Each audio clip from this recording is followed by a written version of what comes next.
More than half of all candidates fail the Florida real estate exam on their first try.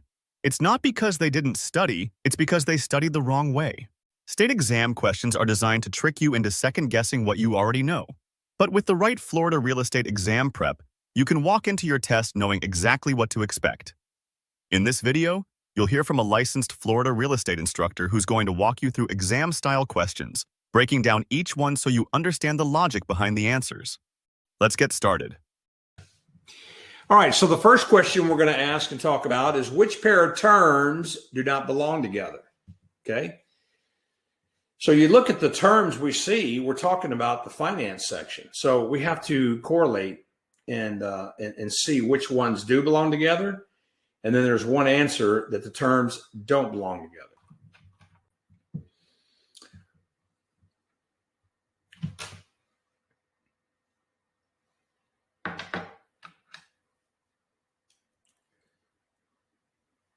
So which answers or which pair of terms don't belong together? So when we talk about VA, we know there's no money down, right? That's only with FHA and maybe even conventional, you put money down. So VA is guaranteed, zero down. So we know those two can't go together. So by the process of elimination, VA and minimum cash investment, which means we're not going to put any money down for VA, they can't go together, okay?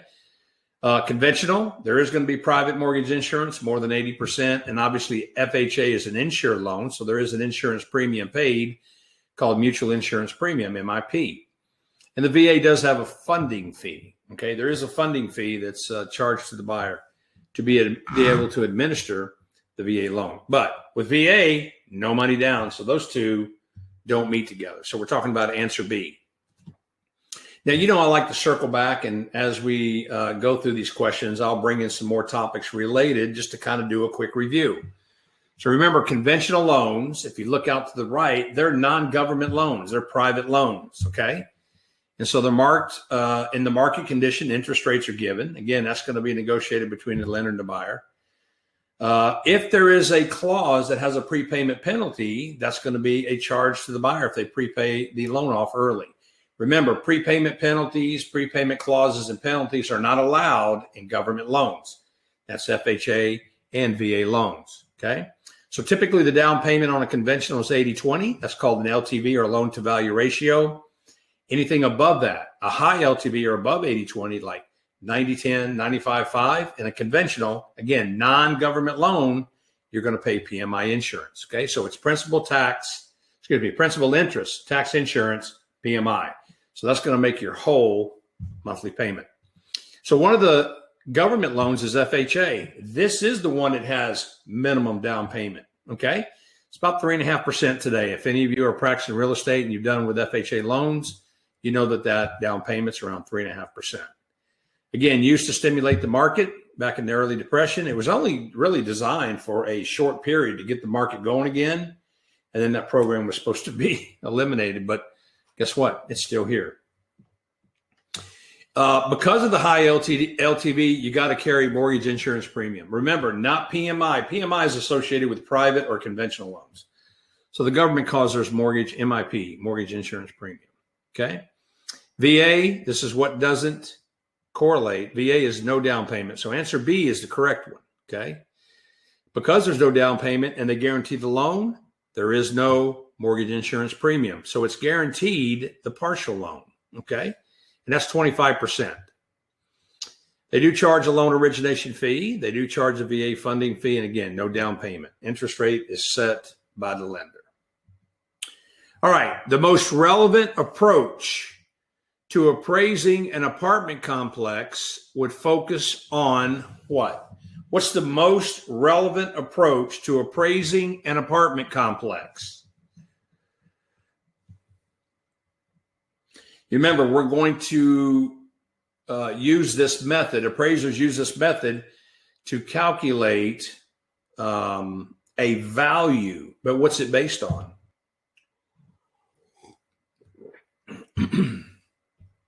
All right, so the most relevant approach or the method. Remember, there's three methods used. Sales comparison approach, that's up to 4 units, right? Single family, condos, land. Then you got the cost approach, special purpose buildings, okay? post office, etc. And then you got the income approach. That's a value created for a property that produces income, and that's more than 4 units. So an apartment complex going to have more than 4 units. So typically we're looking at answer B. It's going to be a present value based on what income it produces. Now, Ready to pass the Florida Sales Associate, Broker, Mutual Recognition, or Endorsement State exam on your first try? Get our exam prep database that contains practice exams tied to over 1,000 exam-style questions with detailed explanations. Enjoy 3 months of 24/7 access from any device, including desktop, laptop, tablet, and mobile. Click here and use the coupon code YouTube to get a special discount. Now, in theory, we're talking about more than 4 units. The cap rate is what the investor is going to determine for the return. I'm going to show you that in an example here. You want to make sure all figures are converted to annual figures. Now, when you fill out or when you complete a real estate calculation, you're going to want to use the memory aid. Please visit every other night dressed casually. So this is how you calculate a long real estate problem when it comes to the income method. You're going to take what the unit can potentially make. Then you're going to take away the vacancy rate, and then you're going to take away the operating expense. And you're going to get a bottom line income, which is called net operating income. And then you're going to divide that by the capitalization rate, which is a rate of return for an investor. Let me give you an example. I'm going to whip out my trusty calculator here. You ready? Let's say after I calculate a potential, let's say I'm an investor. You and I, we're all partners, and we're going to buy this apartment complex. So we want to see the books. We want to see the financials of that apartment complex that go back 5 years. And so in our conference and in our study around our conference table, we all got this paperwork out, and we come to the realization that this apartment complex, after vacancy and operating costs, averages $30,000 net operating income per year. Okay. So we find that as an average. Now we all come together and we say, look, we want to make 10%. Okay, that's going to be our return on investment or our capitalization rate. We want a 10% return. If we want a 10% return on what that generates, I'm going to take 30,000 and I'm going to divide it by 0.1. So I'm not going to pay any more than 300,000 for that property, or we would not pay any more than 300,000 for that property. Okay, so that's the premise of calculating using the capitalization rate. Okay. So you're talking about someone making an investment or a purchase on an income property, needs the metrics, needs the books, needs to know what it produces, finding out what the bottom line is on net operating income and determining a capitalization rate. Now, for an appraiser, it's just a little bit different. They can go get other capitalization percentages from other income properties that have sold in the area. Okay. So they can rest assured, they can devise a capitalization rate that is going to be used to determine a listing price for this apartment complex. Okay.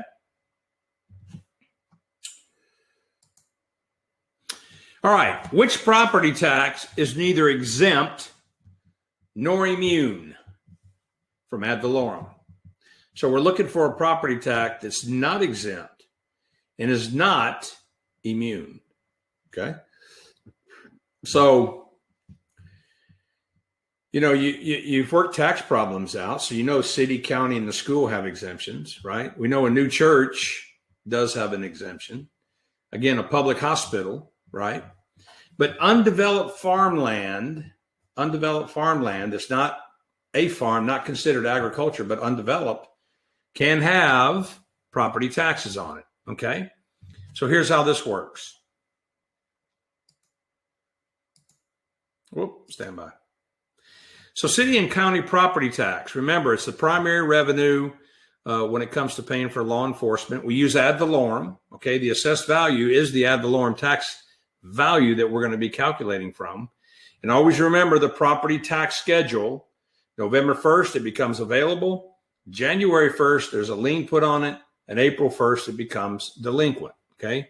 You want to know those 3 dates and what's associated with those 3 dates. Now, undeveloped farmland would be the answer. Okay. So which one is not exempt? So let's look at immune and exempt properties. When you talk about immune, we're talking about government. Exempt properties can be churches, exempt properties, nonprofit organizations. And then you got homestead exemptions, which is a base exemption for the city, county, and school. And then the city and county get an extra $25,000. Widows, disability, blind, military duty, and spouses each get an exemption. Okay. And then under the Greenbelt law, remember that's a law that is used in Florida. The Greenbelt law says those who own property, land as agricultural, but it's not developed, okay, will pay tax, but it's going to be reduced. Okay. So it's used for farmers that have property that's undeveloped. They're using it for agricultural reasons. Okay. So undeveloped farmland does pay tax, but it's a very reduced rate. All right. Plottage can best be described as what? Plottage. What's plottage?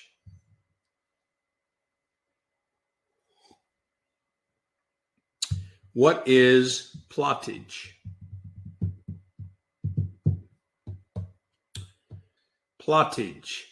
Remember, we're talking about combining property together, right? That's kind of the definition of plottage. If I got two lots, watch this, look at the camera, two lots right here, and they both measure 50 by 100. 50 by 100, okay? I got two lots. I'm restricted on what I can do there based on zoning, right? I can only put so much of a size building in what I want to do purposely as far as my investment. But if I combine the properties together, now I've expanded that property, I can put a bigger structure, right? So plottage is going to increase the value of the land by combining the properties together, okay? So we're talking about answer D, increasing in the value that results from combining contiguous, touching lots, they got to be touching, so that the value of the property is greater than the sum of the individual lots itself. So the value becomes greater, okay? Now, if you look under E, and again, we're talking about different principles of value. If you look under E, you can see assemblage. Assemblage is the actual combination of it's the physical component of resurveying and put them together. Plottage is what value is increased based on assemblage, okay? A couple other ones, principal substitution. That's the maximum ceiling set. Nobody's going to pay any more for a home in your area that's the same floor plan than what has sold, okay? And then HABU, or the highest and best use. This is something that comes, if you got a property and you're an investor, what are you going to do with that property? You're going to go in and renovate it, fix it up and sell it as it is? Are you going to rent it out? Are you going to tear it down and just sell the land? You're going to tear it down and put another bigger building on it to make more money in rental? So what is the highest and best use you can get out of that property? Obviously, it's got to be legal, okay? So you can't violate zoning restrictions. You got to be able to afford it, okay? Feasibly financial, okay? And then it's got to be physically possible, okay? So restrictions from zoning can't restrict the size of a building, but that falls under highest and best use, or what they call HABU, okay? And then increasing and decreasing return is an effect based on what you contribute to a property. You put $5,000 in a property, you get $10,000 back in value, then you've got an increasing return. Conversely, if you put $5,000 in, you get $2,000 back, you get decreasing return. And in conformity is nothing more than apples to apples, being conformed. 3-bedroom, 2-bath compared to 3-bedroom, 2-bath. Okay. And that's going to give you your but your best value for the property you're selling. Okay. So they have to be in harmony. And that's what appraisers use for the sales comparison approach. They're going to try to find like or similar properties, those in harmony with size, location, design, etc. All right, here's plottage. I wanted to show you this, combining two or more parcels to increase value. If you can see, lot 1 and lot 2 are separate. If I combine them together and make one big lot, resurvey it, then I can probably get more money for that because there's more you can do with it. It's going to lift a lot of the restrictions, maybe building size, etc. Okay, so combining the lots is assemblage. Plottage is the increase in value. For more practice questions, videos, and insight into the state exam, we encourage you to join our free exam prep webinar, How to pass the real estate exam without your real estate book and with only 15 to 20 hours of study time. Click here to get registered. All right, next question. Examination of documentary stamp tax on recently recorded deeds provided the following sales price. Data obtained from the property managers produce the income figures.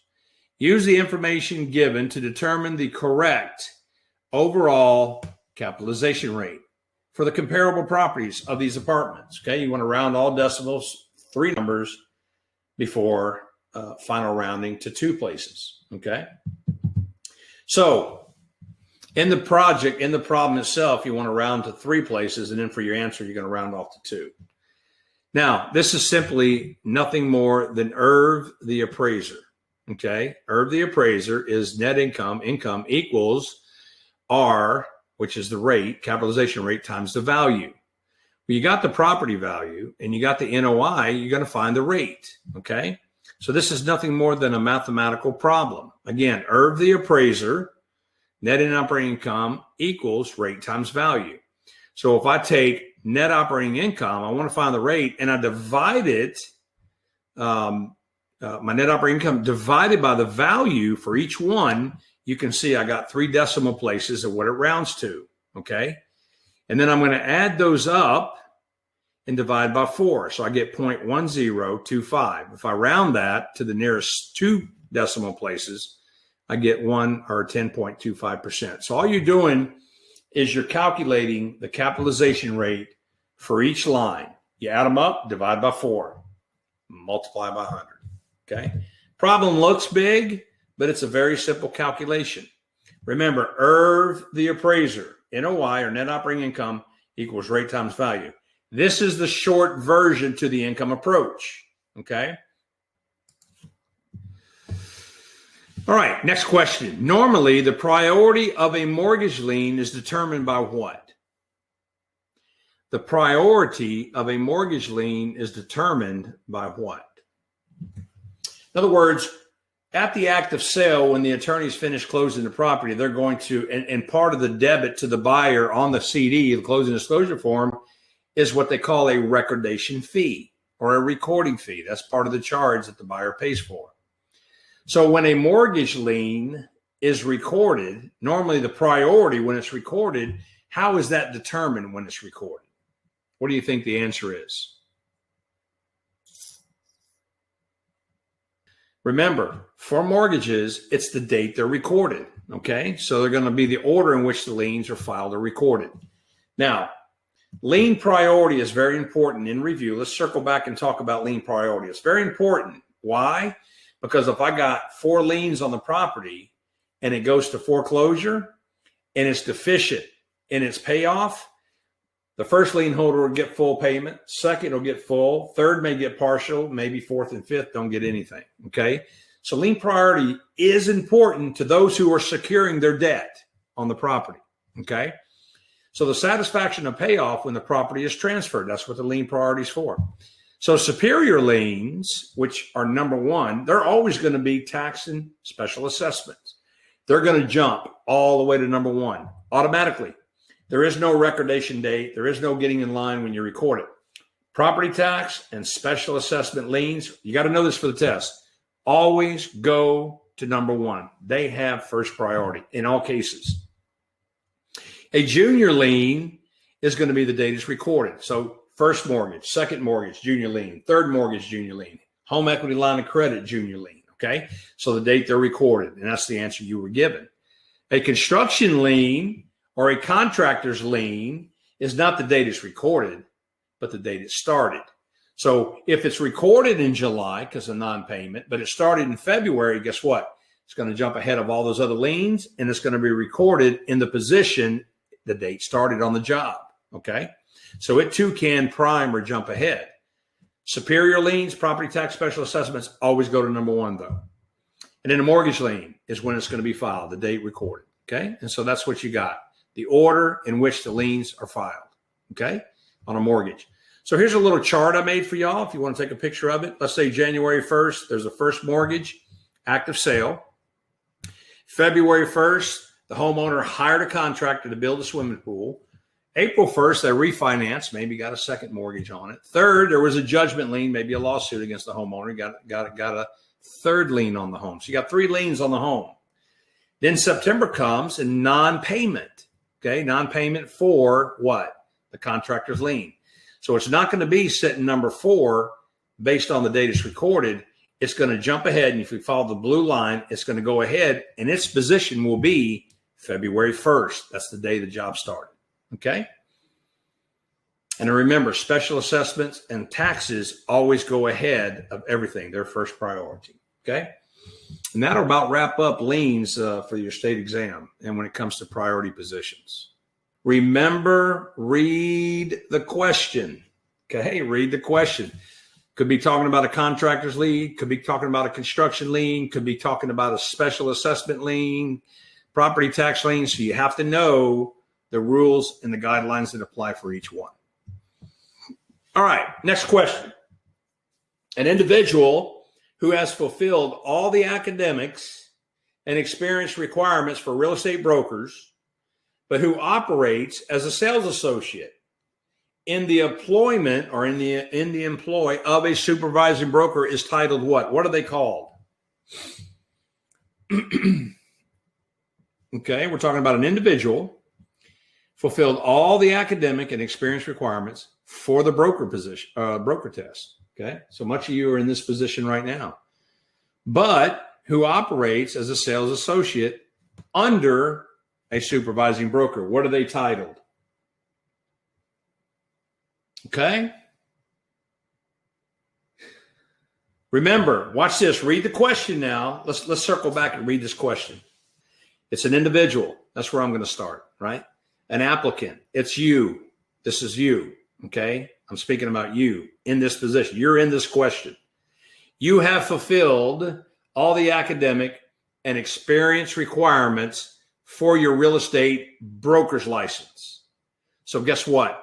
You now are a broker. Okay. Watch this. You're a broker.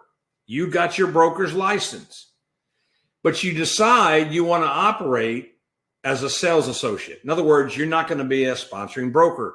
You're going to be employed by a broker. Now, what is that called? Okay.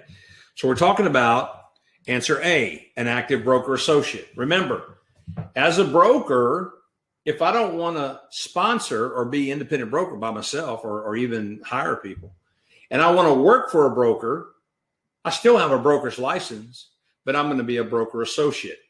Broker associate is not a license. It's a title. There's only 2 licenses you can get, sales associate and broker. If they work for a broker, they're a broker associate. Okay? Does that make better sense? And that's what we're describing in A, B, and C. Okay? Chooses to work for a broker. Excellent.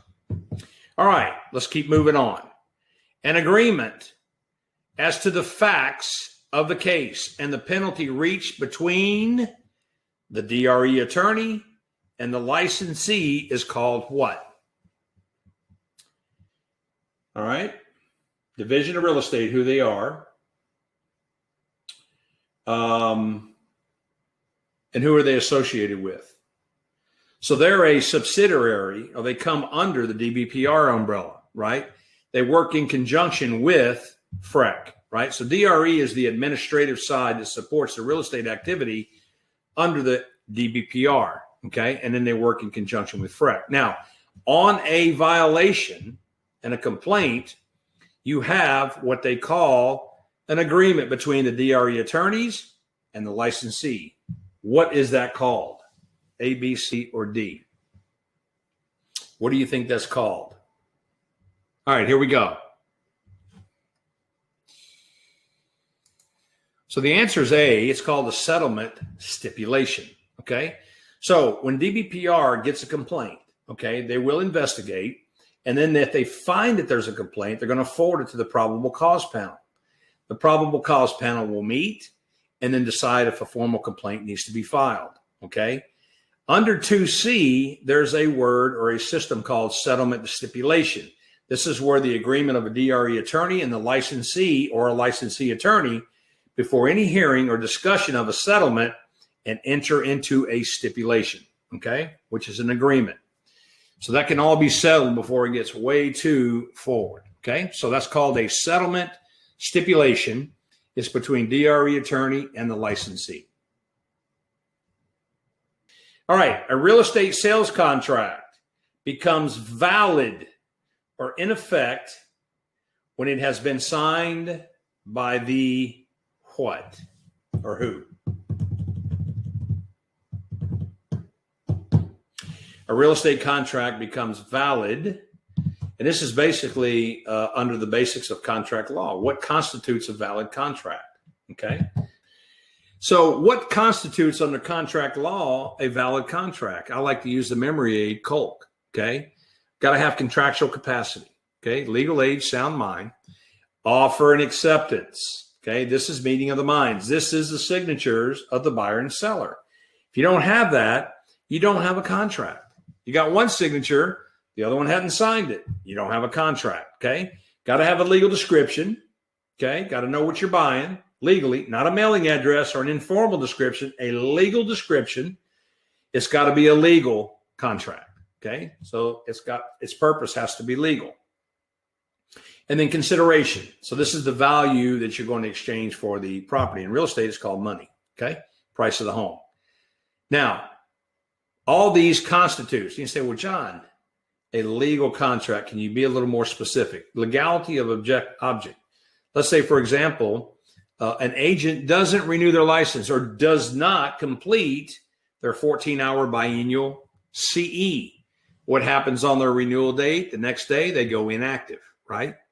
If they have and are under contract for a listing agreement, that is an illegal contract. They're not licensed anymore because you have to be licensed to be able to sell property, okay? So that could be a purposeful illegal way to operate. All right. The period of time through which a property gives benefits to its owner is best described as its what, okay? We're talking about a period of time, watch this, the property gives the benefits to its owner. How do they describe that? What time period are they talking about? Okay, what time period?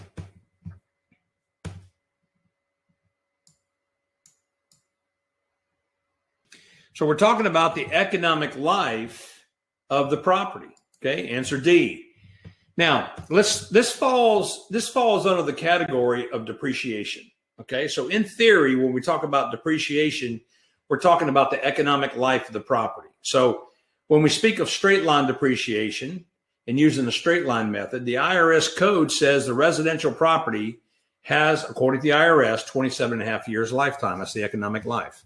Commercial, 39 years. So when you depreciate property as an investor, for example, if the house on the left is $125,000 when it's bought, over the 27 and a half years, $4,545 per year can be used as input, cost contribution to maintain the home. So when 27 and a half years ends, the house still looks like it was bought, okay?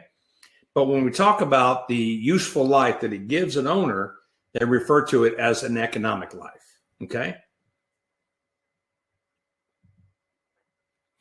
All right. If a parcel of land, we're talking about a parcel of land, is described as the south 1/2 of the southwest 1/4 of section 21, it's sold for 4,000 acres. Okay, 4,000 per acre, excuse me, $4,000 per acre. What's the sales price? Okay, so this is a twofold question. It's a real estate calculation. You got to figure out a legal description and how many acres is in that legal description. And then you got to calculate, based on the acres, the total price when it's 4,000 per acre, okay?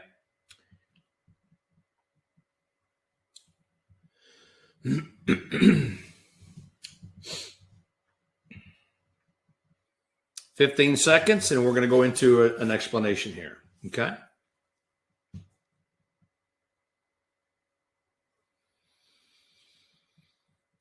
Okay. Again, we're talking about a parcel of land. That's a legal description. All right, so yeah, we're talking about the government rectangular system. Remember, we got meets and bounds, government rectangular, and lot and block, okay? So this is a description of the government rectangular system. All right, so let's look at this. Now, in the government rectangular system, to calculate how many acres, we know that one section is 640 acres. So if you look at the orange box under step 1, and to unpack this, this is a twofold question. We first must find out how many acres it is. So if section 21 is 640 acres, and I need to find out the partial of that, or the part acreage of 21, which is the southwest 1/4, I'm going to take 640 acres divided by 4. I get 160 acres. Well, I got to find the south half of that 160, so I'm going to divide it by 2. So I know this legal description gives me 80 acres. Okay, so if I take 80 acres times 4,000 per acre, this legal description describes a value of 320,000. Okay, so answer B. All right, next question. The statement that land is non-homogeneous refers to which characteristic of the real estate market? The statement that land is non-homogeneous refers to which characteristic?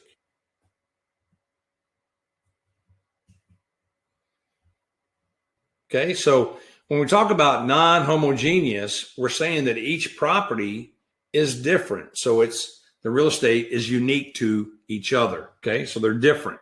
Okay, so we're talking about answer A. So here's what I like to look at. Under physical characteristics of real estate, I use the acronym IPU. So physically, land is described as being immobile. You can't move it. It's permanent and indestructible. It's fixed. Okay, and it's unique. Okay, so this is the answer we're looking for. In other words, it's not standardized. It's non-homogeneous. No two parcels of property are exactly alike. Okay, so we're talking about real estate is unique. And if you look at the question, the give off or the giveaway here is non-homogeneous. Okay, not unique, but different. Okay, good. All right. The DBPR licenses. Which one of these constitutes a DBPR license? This is under Florida Statute 455. There's a bunch of them, right? I'm going to name a few of them. I think in the explanation, I got some answers. But which one of these is considered a DBPR license? Okay. A DBPR license. Okay. Looking for a DBPR license. This is just something you have to know. Okay. For the state exam.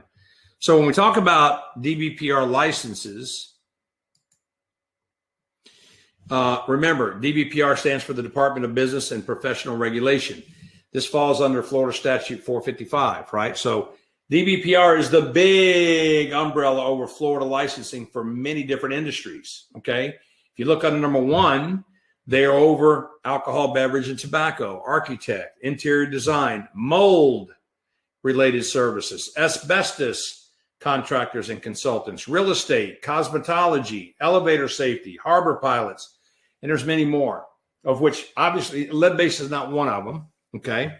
So the only question I've really seen related to other licenses on the state exam has to deal with mold. I think that's the big one because there's a lot of moisture down in Florida, and mold can be a big issue. So I think they really want to concentrate on real estate licensees knowing you can't be a mold inspector unless you're licensed. Okay, so know that is a DBPR licensing requirement. Okay, and that's based under 455.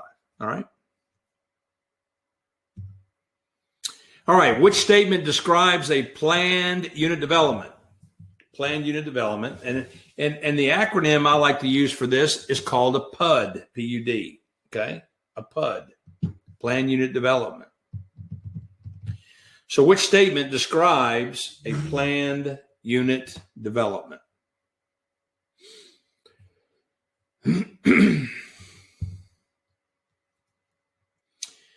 Remember, planned unit developments comes under the zoning part that we talk about when it comes to counties. And so when we talk about a planned unit development, we're talking about clustering homes together. Okay, putting the on a smaller lot or on smaller lots, and this gives us more open green space. Okay, so here's a nice picture I like. This is the Branson Landing It's about a mile long. That walkway you see in the middle is hand-laid brick. And you can see at the top is residential units. Okay, those are condominiums, single-family dwelling. Okay, and at the bottom you have all your commercial real estate, all your shops and current, all the modern retail stores that we see, sells all the shopping bags, the Vera Bradleys and the Gucci's and the Forever 21, and all those shops that you women shop at. And there's a lot of men's stores too. And then there's a lot of athletic stores and there's restaurants and there's just all kind of good commercial, Starbucks. And imagine living in a condo above all that. You really don't need to go anywhere except maybe the grocery shop. There's no grocery stores.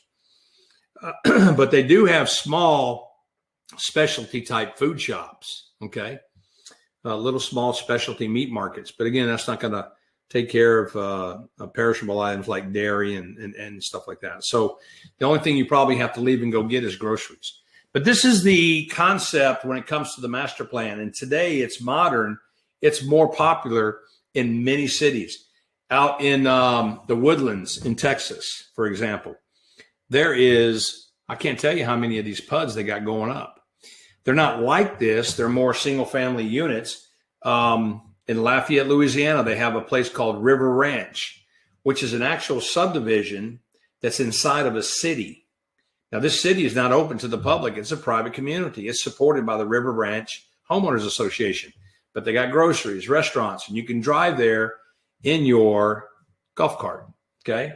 Destin, Florida. They also have these planned unit developments. So it's a combination of commercial and residential. Again, clustering together, you got a lot of green space that's associated with it, okay? More popular these days than ever. And obviously undeveloped. If you get into urban settings like downtown Chicago, New York, or New Orleans, you won't find a lot of this because that's more old architect. This is more of a modern social trend that's going, that's new. Ready to pass the Florida Sales Associate, Broker, Mutual Recognition, or Endorsement State exam on your first try? Get our exam prep database that contains practice exams tied to over 1,000 exam-style questions with detailed explanations. Enjoy 3 months of 24/7 access from any device, including desktop, laptop, tablet, and mobile. Click here and use the coupon code YouTube to get a special discount. All right, the amount of dollars spent to create an improvement is called what?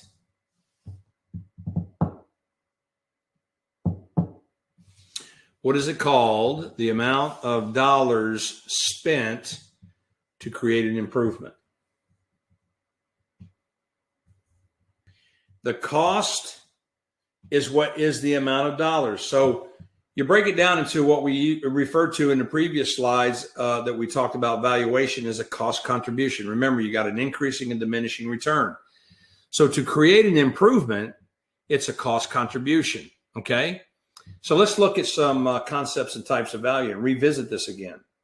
What is market cost? Okay, it's an expenditure used to create improvements, okay? Market price is what someone pays for the property, right? And then market value is what the property is valued at, and that's usually done through an appraiser. And that's a competitive marketplace, okay? So the parties have to be informed, motivated, well-informed, listed in a reasonable time, and obviously the terms of the sale, okay, is cash or financed. So when we talk about concepts in value, looking at cost is the amount of money is going to take to make improvements, okay? It's a contribution. So as an investor, you may buy a home and you're going to pay X dollars for the home, let's say $100,000 for this example, and you may put a contribution cost in it for $25,000. So you're into it for $125,000. Now on the back end, when you sell it, you may list it for $160,000. So $125,000 from $160,000 will be your profit or equity you'll get at closing, okay? So when we talk about cost, we're creating improvements, including the cost, and it can be with the land too as well, okay?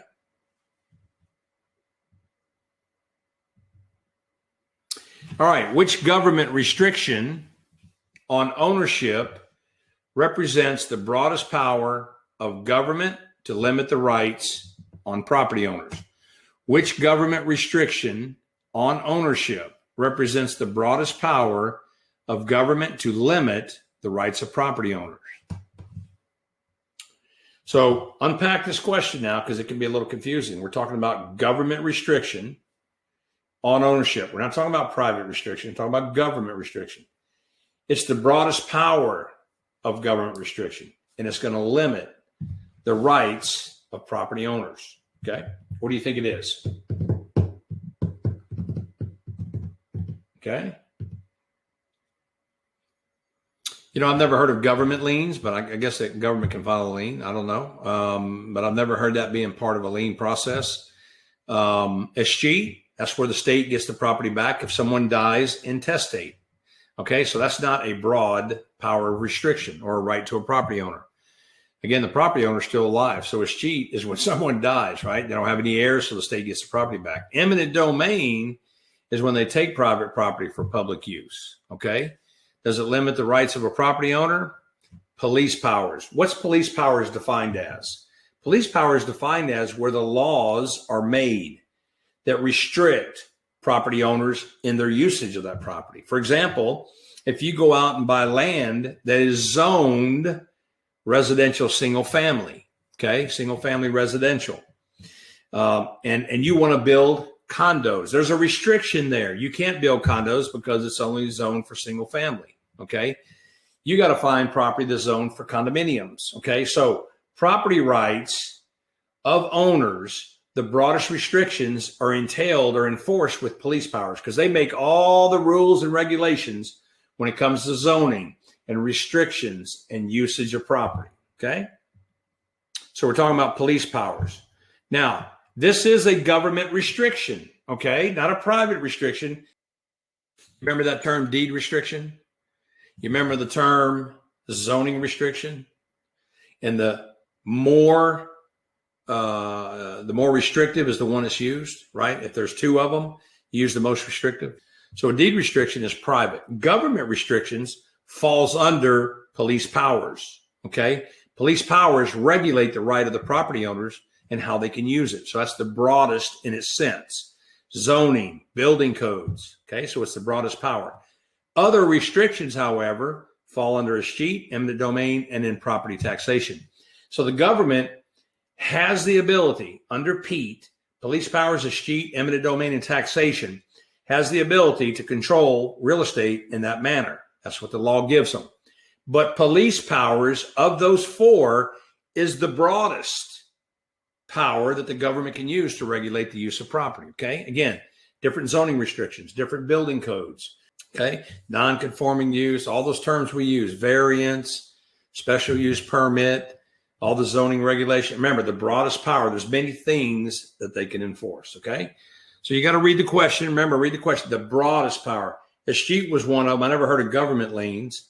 But you got to understand that broadest power defines something more than just what the restrictions are. So that's it's the broadest in sense because it enforces the most different types of restrictions.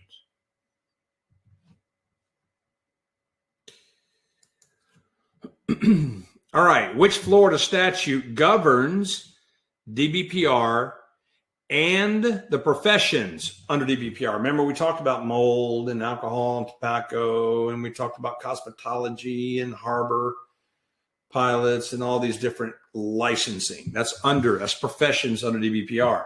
So what statute governs that? Okay. I mentioned it. Remember I mentioned it in our studies or in our discussion on the previous one when it was mold. So we're talking about 455. If you look at number 3, that's the laws that apply to DBPR and all the professions. Okay. Remember, Florida statute is who creates Florida statutes? Nope, not DBPR. DBPR has to go, they have to honor and they have to follow Florida statute 455, but they don't write it. They have to follow it. Okay.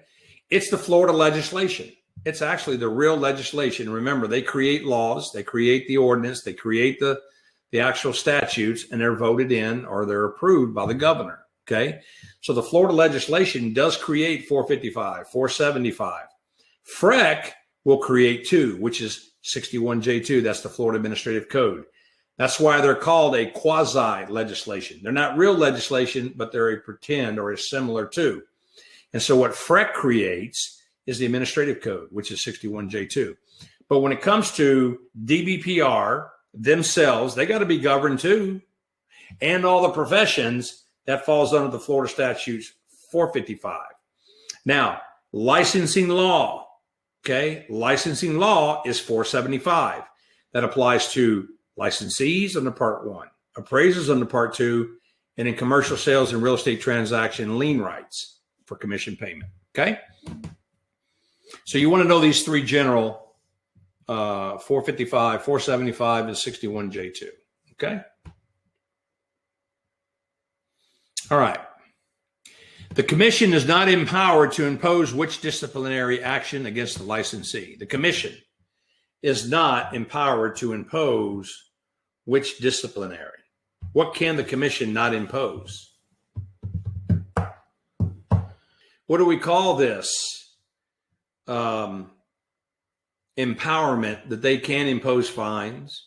They can suspend and revoke a license, but they can't sentence or put a licensee in prison. What is that called?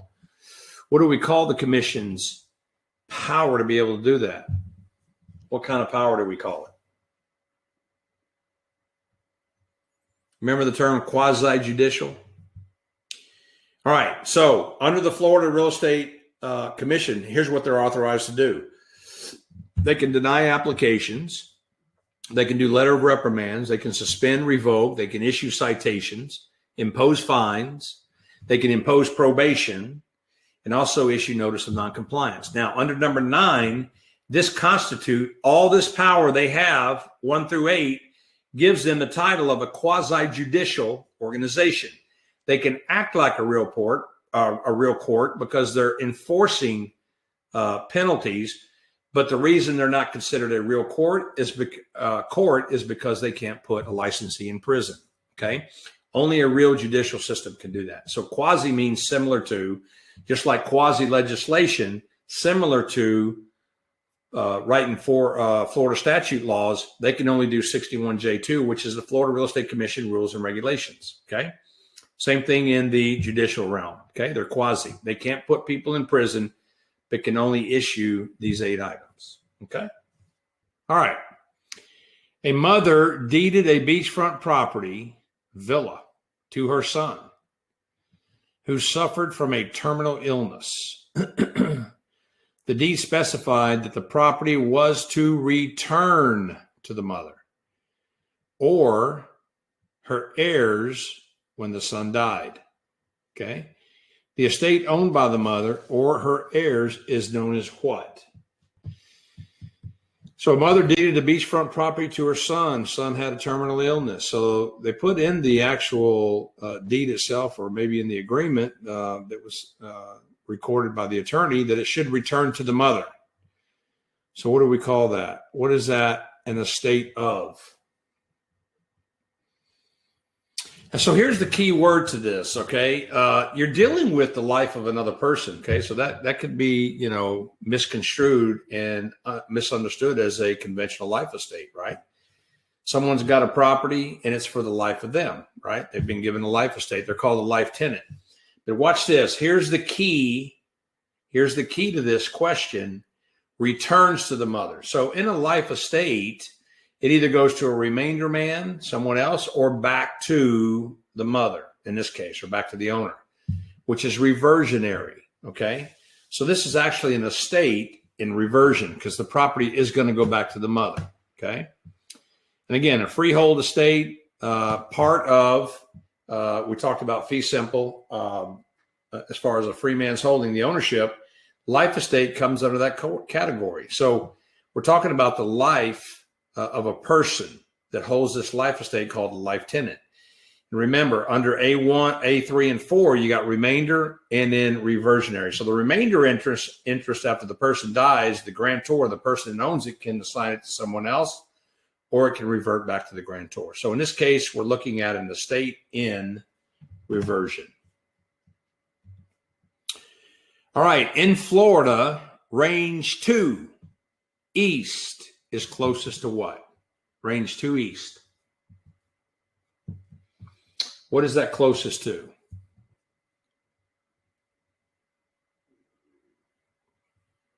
All right. Okay, range 2 east is closest to, and we're talking about Tallahassee, right? So here's the map layout, right? This is what the government establishes for the state of Florida on the government rectangular system. Again, that's what we're talking about. You got the principal meridian running north and south. In this case, it's called what? The Tallahassee principal meridian. That's what they identify it at. And then you got the baseline running east and west.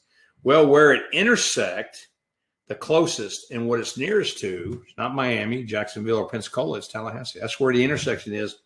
And so it's closest to Tallahassee, or the line intersects at Tallahassee.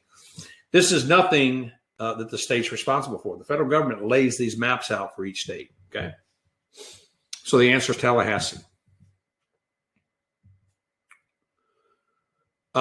Here's another little diagram I got being Tallahassee. So again, the Tallahassee principal meridian and the baseline, the intersection on the government rectangular system is located at Tallahassee, okay? Remember, each one of these little 6x6 is called a township, and you can fit 36 sections in each of these townships, okay? Each section has 640 acres. All right. After contracting to sell, and unless otherwise agreed, the seller is responsible for what? After contracting to sell, and unless otherwise agreed, what's the seller responsible for? In other words, and look at this problem like this question. Remember, when we have a purchase agreement, that's an obligatory contract, okay? What I mean by that is you got an obligation from the buyer to do certain things, and you got an obligation of the seller to do certain things, right? To make this transaction go through. In order for the transaction to go through and for this deed to transfer, the buyer has to obligate and basically bring the money. The seller has to obligate to the transaction and bring a clear marketable title. Well, in order to have a clear marketable title, what are they going to be responsible for? Look at it that way. Look at A real good again. I would agree to the existing liens, but what's wrong with the documentary stamp tax? Who pays that on the note? What is the note? Remember, you got the promissory note, that's the documentary stamp, and you got the intangible, which is the mortgage. Both of those are paid by the buyer. Remember, the seller pays for the deed stamp tax, okay? So this is not the deed stamp tax. This is the documentary stamp tax on the note, right? That's paid by the buyer. So that doesn't fit this because they're asking what the seller's responsible for. So if the seller's responsible for bringing a free and clear marketable title, what are they responsible for? Okay, and that's called existing liens only. Remember, under your taxes, let's circle back here. The stamp tax for the deed is paid by the seller. Okay, that's the number of stamps times 75 or 70 cents. Okay, and now the intangible mortgage tax is 0.002 times the loan amount, and that's paid by the buyer. And then the documentary stamp tax on the note is 35 cents paid on the number of stamps, and that's paid by the buyer. So the buyer pays for 2 stamp taxes. The seller only pays for the deed transfer, okay? So A can't fit this definition because that's not a seller's responsibility. That would be a buyer on the second half of it. All right, so we're talking about existing liens. Remember, the grantor is the one that's transferring the property. The grantee is the one that's receiving it, right? So the grantee has got to bring money to the table, right? That's their obligation. And the grantor is going to sign the deed over. Well, in order to do that, they got to sign over a title-free under A1D, title-free clearing liens. Okay, so they're responsible for the liens on the existing property that they're selling. Okay. For more practice questions, videos, and insight into the state exam, we encourage you to join our free exam prep webinar, How to Pass the Real Estate Exam Without Your Real Estate Book and with only 15 to 20 hours of study time. Click here to get registered. All right, let's go into a real estate calculation here. What is the FHA housing expense ratio? Okay, the short version of that is HER. Housing expense ratio for a borrower with a monthly housing expense of $696, a total monthly gross income of $2,400, and a total monthly obligation of $960. Okay, so I've got give you all a minute to work this out. Okay, so go ahead and take some time to work this out.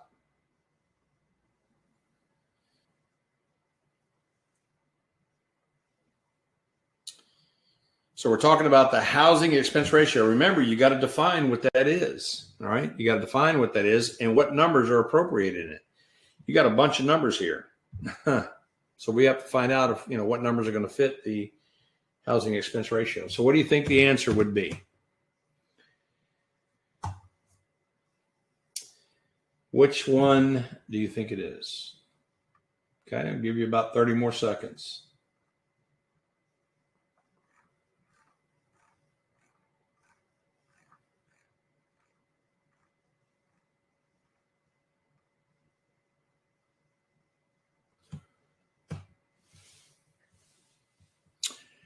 All right, here we go. When we talk about a housing expense ratio, let's look at the theory up top. Don't worry about the answer. Let's look at the theory first. If you got the wrong answer, that's okay. Let's clean it up. We're going to clarify here.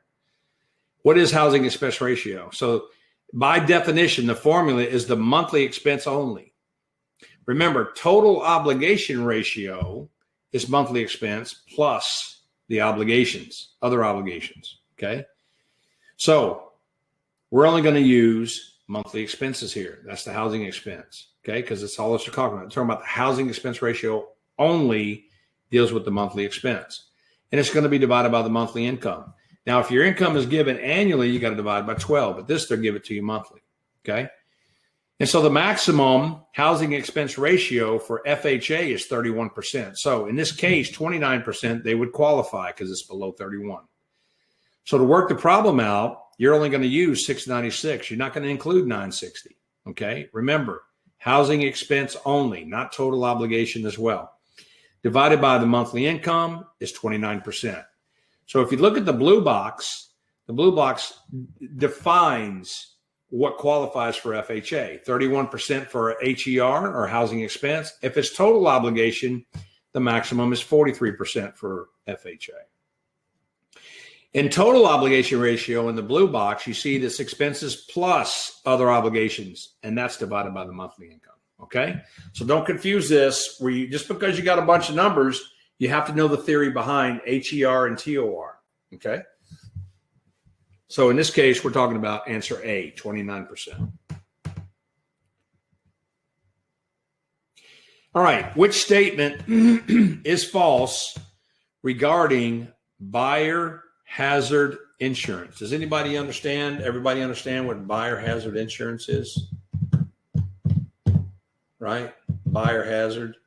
You understand what the SFA, special flood areas, or SHA, special hazard areas, right? So like flood zone A, you have to have insurance because it's prone to flooding, right? So we're talking about buyer hazard insurance, okay? So which statement is false? And in order to answer these questions, you have to say to yourself, let me answer each one and see if it's true or false. So you got to have individually, you're going to read 4 statements and identify them, okay? So I'm looking for a false statement, okay? So number 1, or A, is if a tropical storm is named, the insurance company will suspend issuing policies or a binder until the storm passes. And that's a true statement, okay? All your Gulf, Atlantic coast real estate properties, if there's a named storm bearing down, insurance companies won't write a binder until that storm passes, okay? So that's a true statement. Answer B, most insurance companies allow the buyer to purchase insurance up to 30 days in advance. That is also true. Buyers who finance the purchase with a mortgage must provide proof of homeowner's insurance coverage at closing. That too is also true. Okay. Answer D, the buyer can save money by waiting until closing to purchase hazard insurance. And the reason that's false is A, they're not going to save money, and B, you got to have it before closing. Okay. So answer D is one that fits this statement. But anytime I have a true false question, I like to go through each answer and answer it true or false. Okay. And it slows me down. You see how long it took me to do this question? It was a very methodical process. This is what's going to allow you not to make mistakes in reading the question. Okay. Just like the one we saw with the HER. Okay.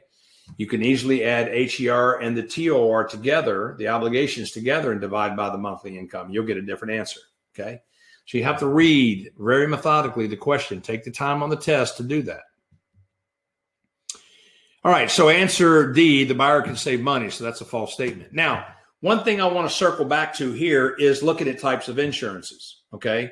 Now, I've had people in the past that have told me, John, there were some insurance questions on the state exam, specific insurance questions like we're looking on this page.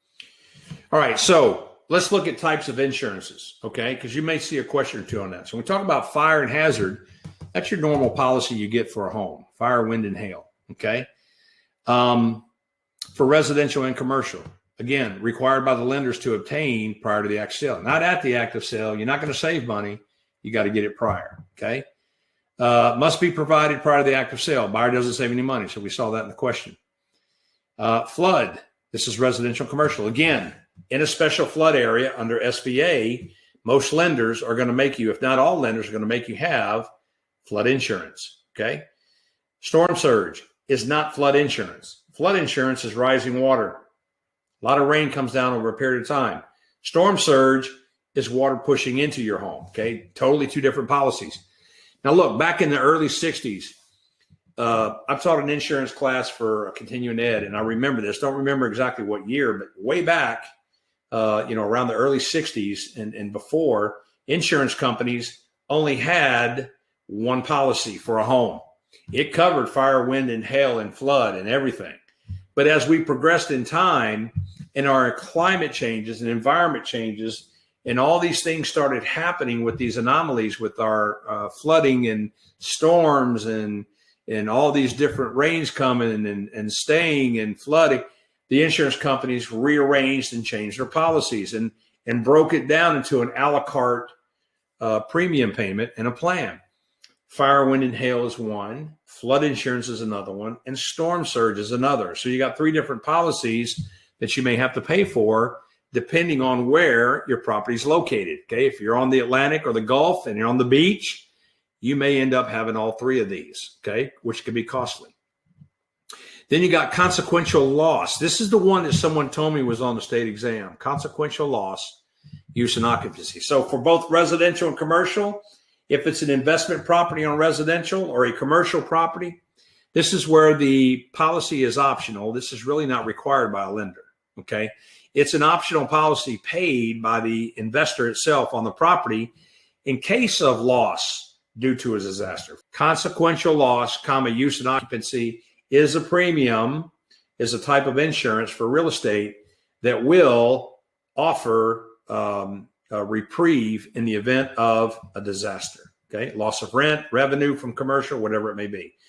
And then general liability, like anything else, if you got rental property or you own commercial, you're covered under general liability when it comes to injury. Okay, people trip, whatever the case may be. And in casualty, this is nothing but protecting from, we've seen it go on. Look at all these properties that have been looted over the past 6 months. These towns burned down, and all these businesses. Casualty. So this is theft, burglary, vandalism. So you got different types of policies that you want to look at. Make note of this. If you want to take a picture of the slide, be familiar with defining each one of them because you may see one on the state exam in an example. Okay? All right. Which statement does not describe an owner's title insurance policy? Which statement does not define or does not describe an owner's We got two types of insurance policies. Remember, what's insurance policy is nothing more than just like a car policy, insurance policy. So you got an owner's and a lender's policy, okay? So this insurance premium one pays one time at closing, the buyer pays for it, closing, is protecting and paying insurance on the title if something happens down the road, okay? And it costs money to go to court and fix these things, right? So this is what the insurance policy will pay for on the title. So which best or which does not describe an owner's policy? The policy that's issued is not the amount paid or the premium paid for the unpaid balance of the mortgage. What would that be considered? That'd be called the lender's policy, right? That's going to cover the mortgage amount. The actual owner's policy will cover the actual property amount, okay? So you're right. Answer D. Okay, the policy is issued for an amount equal to the unpaid balance. That does not fit an owner's policy. So remember, title companies, they'll do a chain of title. They'll do an abstract. They'll bring all the documents together to do a research and a history of the title. Then the attorney will form an opinion in a letter, which will determine how much insurance is needed for the title. The owner's policy, that's the buyer's policy for the sales price, not transferable. The lender's policy, on the other hand, is for the loan amount and is transferable, okay? On the closing form, the owner's policy and the lender's policy is a debit to the buyer. And again, it protects the buyer against any defects on the title that may arise, okay? All right, a parole contract is called what? What's a parole contract called? A parole contract is called what?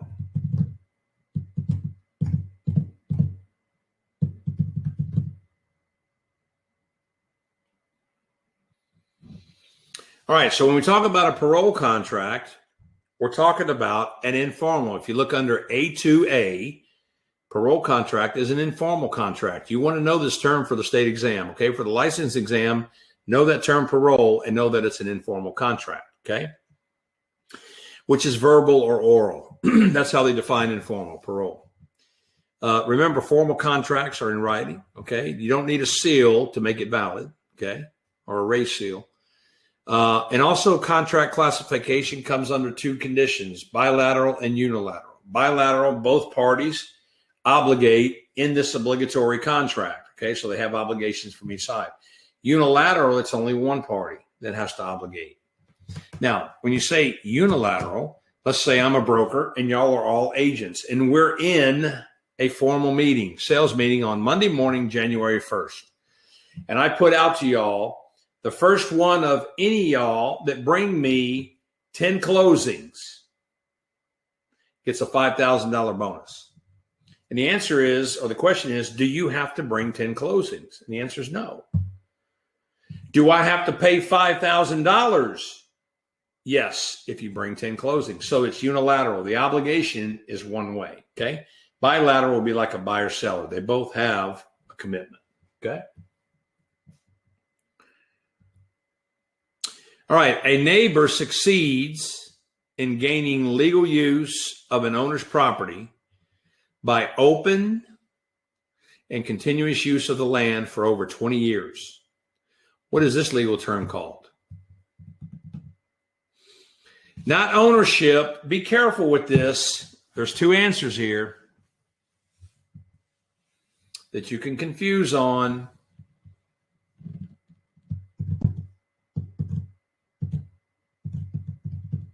The neighbor succeeds in gaining legal use of an owner's property by open and continuous use over 20 years.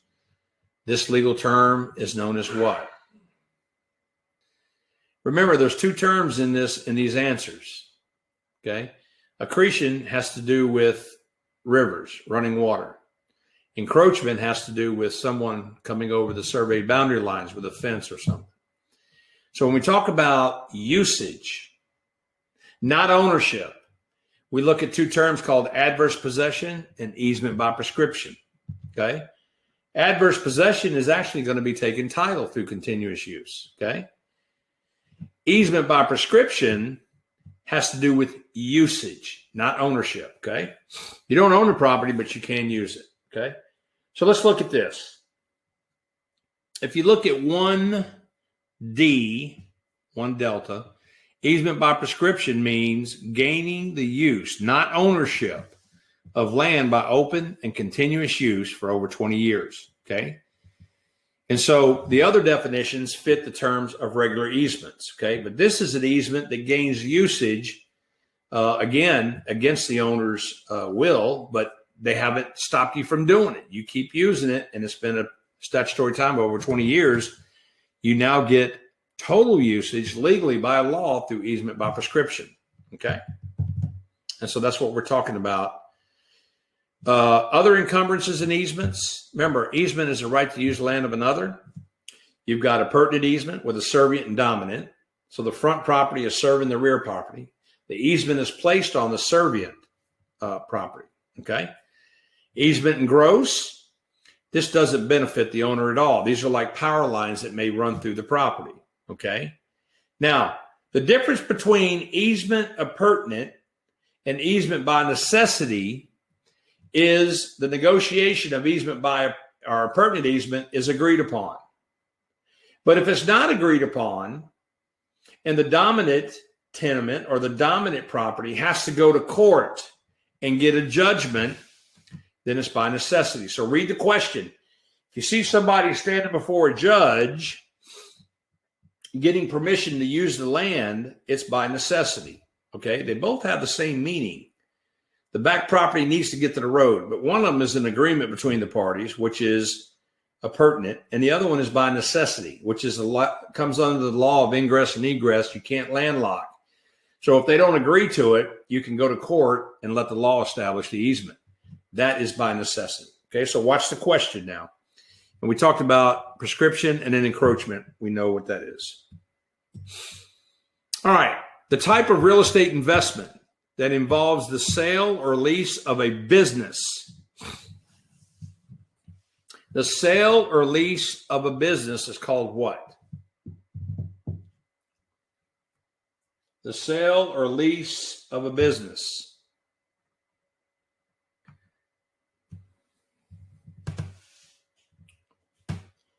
The type of real estate investment that involves the sale or lease of a business is called what? All right, let's look at this. But when we look at the 5 major specialty areas in this real estate industry, we see that we have residential as number 1, okay? So residential under real estate brokerage. So it's really divided into 2 categories, real estate brokerage and business brokerage, okay? So under real estate brokerage, you got residential, single family condos, co-ops, multifamily. You want to understand about property taxes when associated with that, restricted covenants, HOA dues, etc. So that's all affiliated with residential. When it comes to commercial, okay, strip malls, restaurants, income producing type properties, you have to associate that with investment analysis. Still doesn't fall under business brokerage because you're still just talking about commercial buildings, okay, and commercial property. Industrial has to deal with manufacturing, trucking, distribution. And then everybody's familiar with agriculture. The 5th one is called businesses. You got to have a broker's license to sell a business because usually it's related to a lease or a purchase sale of the building, okay? Now, the term business opportunity means just that, okay? Hold on one second. It's the sale or lease of a business. This can include the tangible assets and the intangible assets. Now, business opportunity, we're talking about small type businesses. You may see a term on the state exam called business enterprise, okay? When we talk about business enterprise, we're talking about big corporations, AT&T, Coca-Cola, those type of corporations, okay? That comes under business enterprise. I like to use the memory age Starship Enterprise, the big enterprise, okay? But business opportunity is more scaled down to a community type business, maybe a retail or a restaurant, some type of business in that area. Okay. And so we're talking about the sale and the lease of a business that's going to be with a building. So you have to be licensed to be able to be to get involved in business brokerages. Now, what are tangible and intangible assets? Okay. So tangible assets is what you see, right? That's what you see and can physically touch, right? Tangible assets. But when you talk about intangible assets, you're talking about things you can't see. So what does that mean? What kind of value can a business bring with intangible assets? And we refer to that in the example I've given you before. If I own John's Hamburgers and next door you've got a McDonald's and we have the same floor plan, we have the same menu. I don't have your colors, but you got a color, scheme, and it's well known throughout the nation. But only people that have eaten in my place in the local community know about John's Hamburgers. Well, if we both list our businesses with a business broker at the same time, you're going to hold a higher value because of the intangible asset of the name McDonald's. Okay. So a lot of times valuation in business brokerages that sell businesses apply the intangible asset of what the company name stands behind. Restaurants that are family owned, been around for generations, are a good example of this. Okay. So, somebody that wants to buy a family-owned restaurant that's been around for generations, that's held a high esteem and a good credibility of serving good food, if they go sell that restaurant, it's going to be for top dollar. Okay. Well, does the building bring that? Yeah, it brings somewhat of it. Does the restaurant itself bring that? Yeah, somewhat. That's tangible. But what's really going to set it over the top and bring a good valuation is the name, right? Intangible. So business opportunity fits this question. It's a type of real estate investment that involves a sale or lease of a business. Okay. Business opportunity. Remember, if you see anything that deals with business enterprise, okay, we're talking major corporations like an AT&T or Coca-Cola. Business opportunities are more small scale, right, within a local community. Ready to pass the Florida Sales Associate, Broker, Mutual Recognition, or Endorsement State exam on your first try? Get our exam prep database that contains practice exams tied to over 1,000 exam-style questions with detailed explanations. Enjoy 3 months of 24/7 access from any device, including desktop, laptop, tablet, and mobile. Click here and use the coupon code YouTube to get a special discount. All right. A dispute over escrow funds arises between the buyer and seller. The broker notifies the FREC, or the Florida Real Estate Commission, of the conflicting demands and requests that the commission issue an escrow disbursement order, an EDO. FREC informs the broker that it declines to issue an EDO, or an escrow disbursement order, and the broker must use an alternative settlement procedure. Which alternative method cannot be used to resolve the matter? Which of the ones cannot be used as an alternative method? All right, so let's look at this. Remember, in the green box, we want to define what conflicting demands are. So this is the buyer and sellers making demand for what? The earnest money deposit in the broker's escrow account, okay? There's inconsistency on who gets it back. It may be a violation or a breach of the contract, maybe a disagreement in the inspection period. For whatever case, there's a conflicting demand. Under number one, when the conflicting demands are in process, the broker has 15 business days, and they got to notify FREC within that time frame of the conflicting demand. 30 days, they have to execute one of the 4 settlement procedures. Now, remember, both 15 and 30-day requirements start simultaneously. So if the broker takes up to 12 days, right, to notify FREC on the 12th day, then they got 18 days to finish, right? 12 plus 18 is 30. And so you want to know those two numbers, okay, for the state exam. Now, just like y'all said, MAIL is the acronym you want to use for the settlement procedures: mediation, arbitration, litigation, and EDO. Here, the broker says FREC, we want you to do an EDO. That's what he chose within the 30 days, or that's what he chose to do to execute this issue. But FREC said, no, we don't want to do it, and they don't have to do it. So then there's only three alternatives after that. It'd be mediation, arbitration, and litigation. So the one that doesn't fit that would be petition for review or appeal. Okay, so good job. All right. Which FREC power is part of FREC's quasi-judicial responsibility? We talked about quasi-judicial before. So what FREC power is part of FREC's quasi-judicial responsibilities?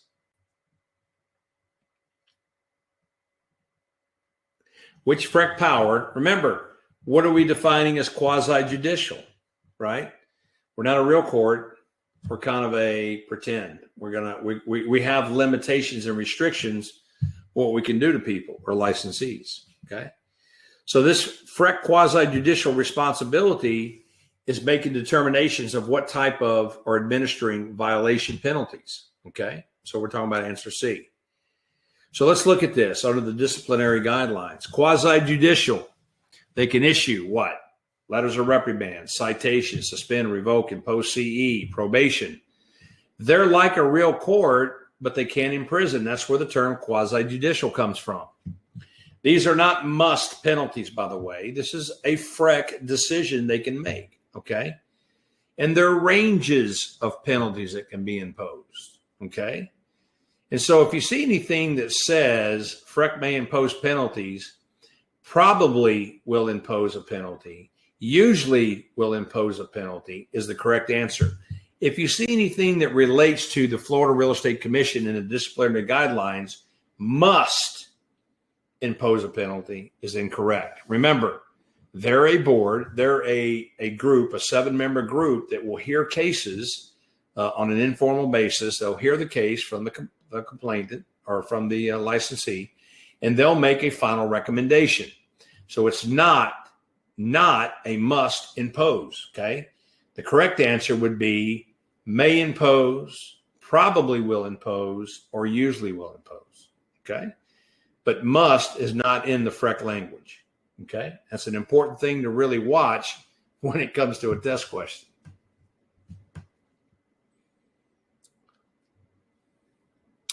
All right, essential elements of a real estate contract include all except what?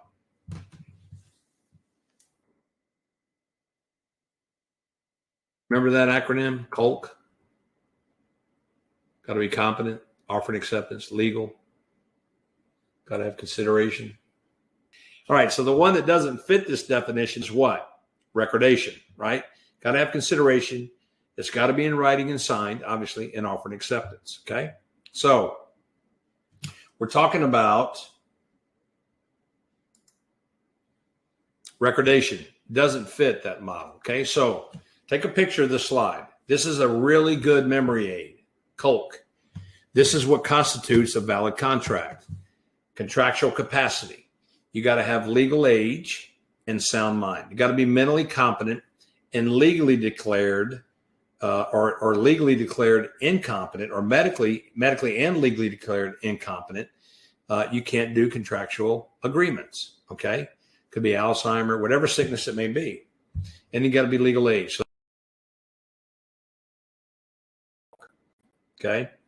The offer and acceptance, that's the meeting of the minds. Signature of both parties, buyer and seller. This is a mutual assent. You may see that word on the state exam, by the way, that defines offer and acceptance. They may use the word mutual assent, okay?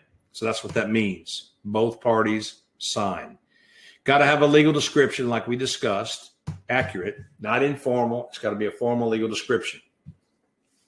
The contract has to be legal for its purpose, okay? And in consideration, something in value has to be given in exchange for what you're buying or what the property would be. In this case, real estate. Now, they do have two types of value or two types of consideration, one being valuable and the other one being good. When we talk about valuable consideration and on the state exam, you want to use that as a monetary support. In other words, money or the price for the home. When it comes to good consideration, that can be defined in a transaction as nothing more than humanitarian, like a donation, okay? Love and affection, gift, donation, whatever the case in that matter, okay?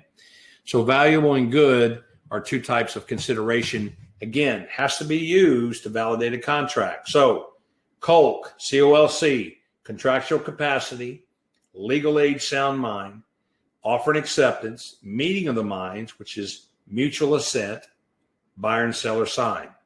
Legal description, not an informal, not a mailing address, a legal description.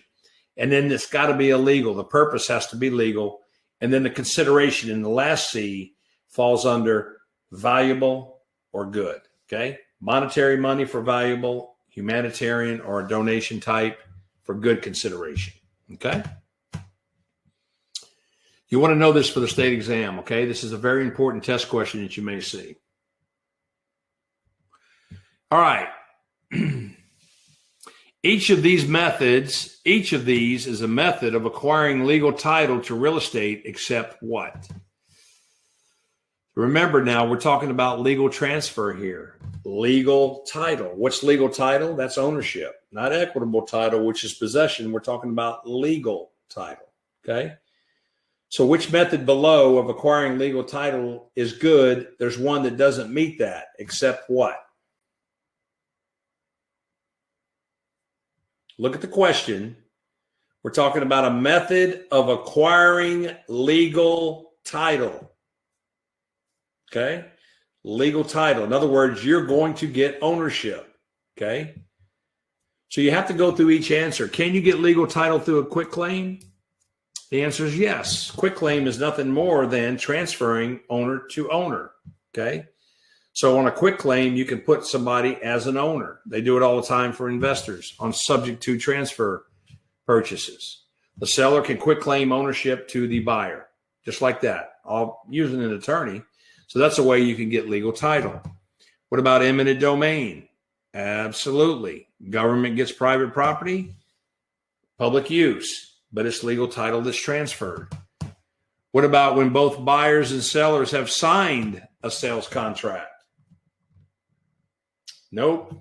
Right? What have they done? They've got offer and acceptance. There's no transfer of property. All they've done is validate a contract or make a contract valid. They haven't got the closing yet. It hadn't been executed. They just signed the contract. So there is no transfer of property. It's just a commitment made or an obligation in the contract. And then descent represents a term called descent and distribution. This is where someone dies intestate without a will. And so what happens is the state will decide how the property descends or goes to the descendants. Okay? It's called descent distribution. Dies without a will. That's called intestate. Okay? So when both buyers and sellers have signed the sales contract does not meet the validation of getting legal title or acquiring legal title. Okay? Now, let's take a look at this and circle back and review. When we look at the word alienation, you'll see that term quite often. That means to transfer legal title from one person to another, okay, to alienate.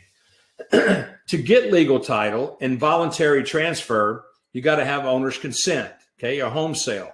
This involves the deed, okay. We've seen that deeds are general warranty deeds, special warranty deeds, bargain and sale, quit claim. These are all types of deeds that fall under the definition of transferring or alienating property from one owner to a new owner legally. Okay. Remember, it's a legal transfer.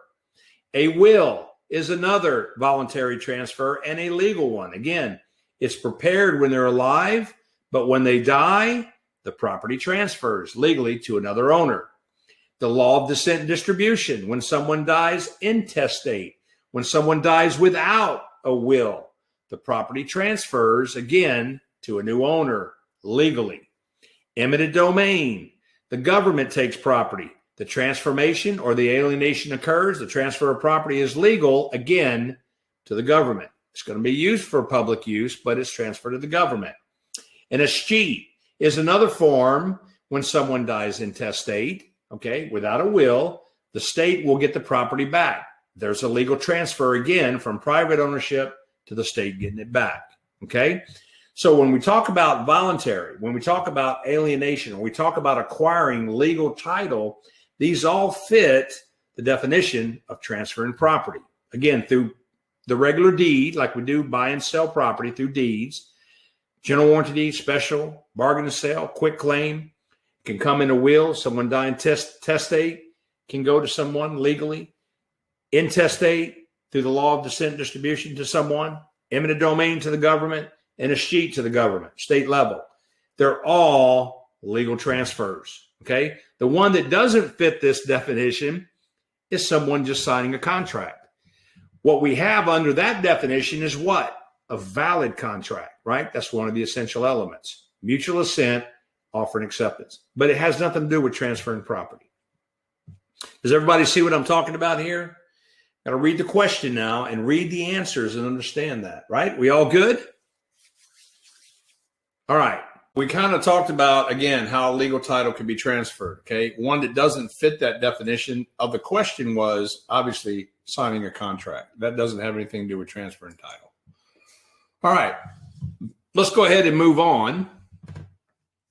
Which clause is typically found in a mortgage loan to finance income producing property? Okay, so you got to think of not a primary dwelling.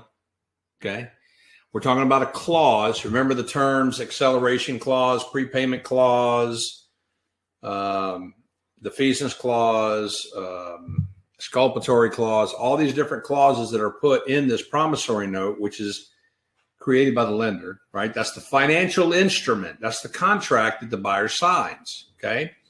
Again, it's obligatory. There's obligations that the mortgage or the buyer has and the mortgagee as well, okay? And so they institute all these clauses in this financial agreement called the promissory note, okay? One specific clause that deals specifically when financing income producing property. What are we looking for?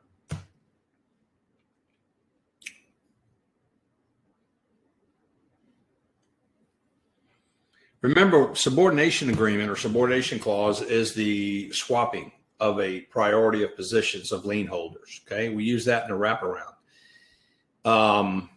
Prepayment penalty has to deal with paying the loan off early. Okay, so A and D doesn't fit even come close to this definition. So we're down to two: receivership or partial release. Okay, and so what you want to know when it comes to finance and understand that.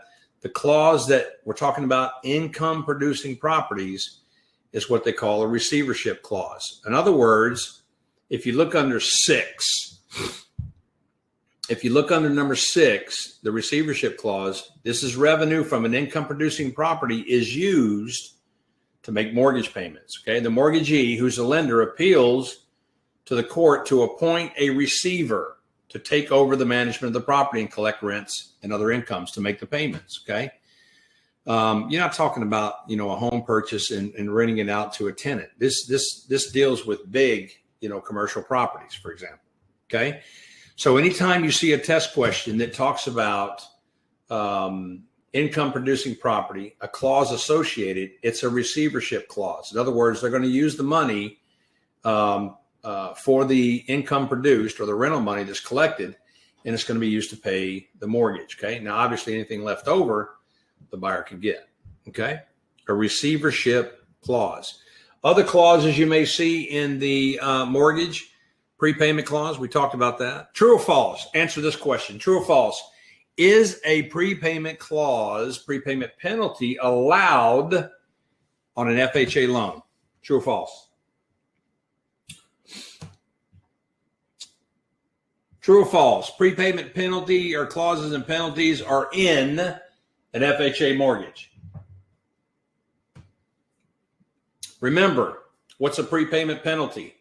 That's going to be based on what the prepayment clause says. So if the buyer pays off the loan early, they're going to be charged a percentage of the loan amount. Okay. And that loan term is set by the lender. Okay. It's only allowed on private loans. Non-government loans, okay? Government loans don't allow prepayment clauses or penalties. So you can pay it off the next day if you want and not be penalized. So FHA and VA loans do not allow prepayment penalties, okay? Acceleration clause, this is when the entire note's called due if the debt service is forfeited. Okay, so somebody can't pay their monthly rent, or excuse me, monthly note, then they can call the note due. Okay, it's called an acceleration clause. Then you got reinstatements, right? Equity of redemption. This is after foreclosure, but before the sale. So if a lender forecloses on someone, watch this. They foreclose on somebody. They went to court, got an adjudication, got the title back in their name, lien theory state we're talking about, which Florida is. They send it to auction. So it's after foreclosure. Watch this. After foreclosure has been accomplished, but before the property is auctioned. There is a term called equity of redemption. This is where the buyer can make good on the loan. Okay. In other words, they can catch up on the debt service and they can pay their fees and penalties towards it and make good. They get the property back. It's a redeeming process called equity of redemption after foreclosure, but before the auction sale. Okay. And then a due on sale clause means if you sell the property, you got to pay the note. The loan's got to be paid. Okay. So if the property's sold, you got to clear that lien theory. Remember, hypothecation, allowing the lender to put a lien on the property, holding it and securing the property, but not giving up ownership. But a due on sale clause means you got to pay the property off if you transfer or sell it. Defeasance, the lender sends the release note indicating it's been paid in full. That's a letter. And you can actually get a letter from a lender showing that same thing if you don't sell it, but you just pay your home off. And then we talked about receivership. Okay, so that's income producing properties. They use the income that the property produces to pay the mortgage. All right, a landlord leases 12 apartments in Crow Hollow for a total monthly rental income of $4,800. If this figure represents a 12% annual rate on investment, that's your capitalization rate, what's the original cost of this property? Okay, so they're giving you 12 apartments. They don't give how much each rent's for, but they're giving you what the monthly rent income is. Which is the bottom line, because there's no figures of expenses. There's no vacancy percentage of loss. And all they're already giving you the NOI. It's $4,800, okay, per month. And they're giving you a capitalization rate of 12%. Okay, so this is a short version of the income approach. You'll use the appraiser formula. So take a minute, and I want you to calculate this and give me your answer. Okay, I'm gonna circle back in 1 minute. Shouldn't take you no longer than 1 minute to work this out.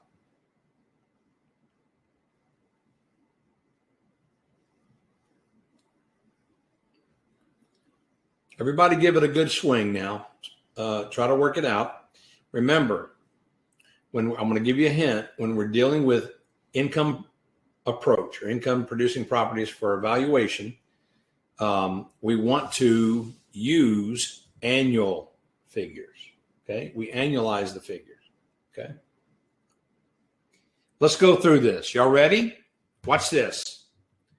Again, in theory, we're talking about an income producing property of more than 4 properties. They give you the cap rate. You got to convert all figures to annual figures. Okay, the formula for this is the appraiser. The income or the net operating income equals the rate, that's the capitalization rate, times the value. Okay. If you want to find the value, you're going to divide the income by the rate. Okay. So let's look at the problem. 12 apartments, Crow Hollow, monthly income of 48. So I got to multiply it by 12. So I get 57,600 annualized rental income. They give me the 12% cap rate already. So if I appropriate that to the appraiser, I take 57,600 divided by 12% or 0.12. Okay. That gives me a $480,000 valuation. Okay. So if I'm an investor, and again, I look at the books and I see that this annualized net operating income after vacancies, after operating expenses is 57,600, and I want to make 12% on a rate of return on that, I'm not going to offer any more than 480,000 for that building. Okay. Those numbers, if they work out like they are, will give me a 12% return, okay, on the investment. All right. In Florida, the principal meridian and baseline intersect in Tallahassee because. So they're asking you why. What do you think the answer is?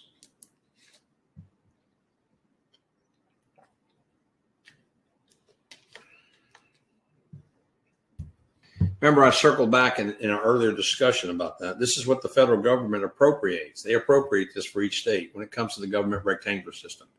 So this is a reference point that is selected by the federal government, okay? And again, here's a picture, again, located, the intersection of the baseline and the Tallahassee principal meridian is located in Tallahassee. All right, the law that makes it illegal to deny credit on the basis of age is the what?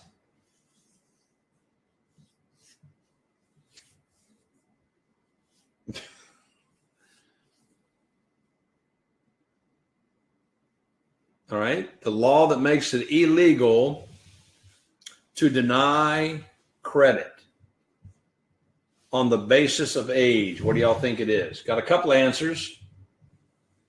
Remember, there's two components we're looking at here when we talk about discrimination. One deals with real estate and residential in detail. The other one's ADA, or the Americans with Disability Act. That's commercial, okay? When we deal with the financial industry, we're talking about ECOA, or the Equal Credit Opportunity Act. Now, each of them have their protected classes of discriminatory complaints that people can file against. And under the fair housing, you know, I use the acronym Fresh Corn, right? Well, ECOA follows kind of those same guidelines we use in real estate, except they add a few when it comes to lending. One of them is age. The other one is government assistance or income assistance, okay? And so when we talk about age, if you think about the lifetime, what's left of a lifetime, someone that comes in, they're 88 years old and they want to apply for a 30-year loan, you as a lender going, ooh, who's going to pick up that loan in 20 years or 15, maybe 10, right? Life expectancy versus the term of the loan, the term's going to outlive it, right? So as a lender, you can't discriminate based on that age, okay? Got to submit the loan. As long as they qualify, you got to give them the loan. Same thing with income when it comes to dependency on government, child support. It doesn't matter where that income comes from as long as it shows continuity. And you can see in times past how lenders would discriminate against people who generate income from government assistance or child support. You can see how that works, right? Under normal conditions, people are employed. So they get a check from Coca-Cola. They get a check from AT&T. And so that's okay to lend. But when it comes to other types of incomes and sources of incomes, that's where discrimination can come in. Both of them produce an income and show continuity. In both cases, they both have to qualify for the loan, but they can't discriminate based on where the income comes from, okay? So ECOA has a few anomalies, not say anomalies, but different ones that deal with lending. The big one's age and then government assistance type income. So we're talking about the Equal Credit Opportunity Act. And if you look under ECOA, lending discrimination prohibits underwriters, loan underwriters, on the basis of sex, marital status, race, color, religion, age. You can see a lot of those are fall under ours too, national origin and public assistance. So public assistance is the term I was looking for when it comes to income. Government assistance or child support, etc. It goes to the point where they can't discriminate. A lender, let's say a young couple comes in, just got married. A lender cannot probe and ask questions about childbearing plans or family growth. They can't talk about that. That's a discriminatory practice because they can deny a loan based on their plans to grow a big family, perhaps. And so maybe their debt to income ratio or their HER or their TOR meets it as a single couple, but the plan's growing into 4 and 5, 6 children, that may fall by the wayside. So they can't discriminate based on plans. Okay. That's another discriminatory practice that was done about childbearing plans. That's prohibited too as well. All right. A type of deed that contains the words remise and release, or similar words, is called what? Remise and release. Remise and release. What does that mean? Remise and release. Remise and release. Okay, what type of deed are we talking about? Okay, the words on the deed, remise and release. Remember, the word remise means to abandon or release, take someone off of a deed. We use this word remise and release to clear up clouds on title. That's the next hint I'll give you. Okay, so we're talking about a quitclaim. Okay, so if you look under a quitclaim, there is no covenant or warranty of title, no claim of ownership. This is the least protection it gives to an individual, a grantor. Doesn't make any warranties. It's used to clear up clouds on titles. Remember, if you see the words remise, release, and quitclaim, these are the conveyance in the deed. Okay, the words of conveyance in the deed that show a quitclaim deed. And you got bargain and sale, and you got special warranty deed, and then general warranty deed. Okay, your special purpose deeds, and you want to know a few of these, pay attention to this. Personal representative deed is someone that's deceased. So someone's given authority to transfer property. A guardian can sell the property of a minor. Committee's deed, someone that's incompetent. Remember, not legally and has a sound mind. Okay. And then everybody knows what a tax deed is. That's an auction for tax certificate. Okay. So know a few of those special purpose deeds as well. All right. Which information must be disclosed on a license application? So we're going to come full circle back into 475 Florida statutes here. So what information must be disclosed on a license application? What do you think it is? Okay, what do you think that is? What information must be disclosed on a license application? Okay. All right, so what's the law say in 475? In application requirements or disclosure, remember, Florida's going to do a background check or request a background check from a law enforcement agency. Okay. And so what they're looking for, the requirement is if there's a misdemeanor offense, doesn't matter when it occurred, it could be 10 years ago, 5, whatever, you have to report that as an applicant. Okay. No history really. When it comes to background checks, histories other than moving violations. Okay. Misdemeanors, anything federally related crimes. If it's under investigation or there's been a plea of guilty, misdemeanors as well. Okay. Can't use, or if you have used aliases or an individual, an applicant uses an alias, an AKA, it's got to be disclosed. Any discipline in another jurisdiction, okay, has to be disclosed to as well, which includes suspension, revocation, fines, anything that was under a complaint system under another jurisdiction when it comes to licensing, it's got to be disclosed. And everybody knows they got to be fingerprinted. Okay. Let me back up here real quick. So the question was, explain a bargain and sale. So we talked about quitclaim. So let me, and we're starting at the bottom here, and we're kind of working our way to the top of the food chain when it comes to deeds. So bargain and sale is the lowest of the deeds. It provides the least protection. It's only used to clear up clouds on title. For example, if you own property and I have a form of ownership of that property that wasn't detected in the sale, not for me, I'm not even around, I'm overseas somewhere, but I find out the property sold and I'm on the deed, and I maybe have been on the deed and not taken off of it 20 years ago. So legally, I've got a form of ownership in the property you just bought. What'll happen is the attorneys will use a quitclaim deed to remove me from that ownership or that deed. So now it clears the title. It clears the title. It clears the cloud on title. So that's all that's used for. Okay. There is no warranty with it. It's just used to clean up the title, a dirty title, or clear up clouds on title. A bargain and sale is no covenant or warranty to defend the title against any future attacks. The only thing in a bargain and sale is that the grantor owns the property and is authorized to transfer it. Okay.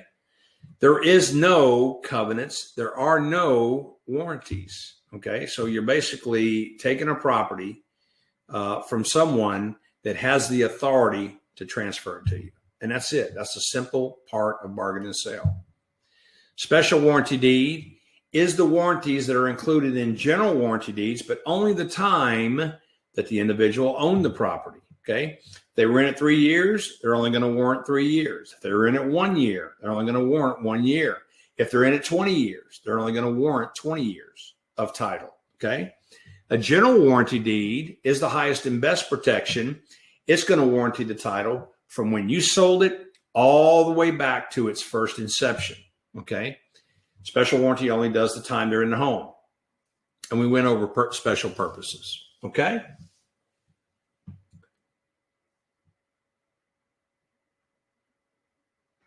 Okay. All right. We talked about misdemeanor. We talked about disclosure requirements for the applicant. All right. Next question. Which statement is false regarding the probable cause panel? Okay. Everybody remembers we talked about the probable cause panel earlier on about the settlement stipulation. Okay. Remember, DBPR, DRE investigates. They find reasonable cause to pursue it. They're going to hand it to this two panel member that's comprised of the Florida Real Estate Commission. Okay. And so what's the false statement when it comes to that? Okay.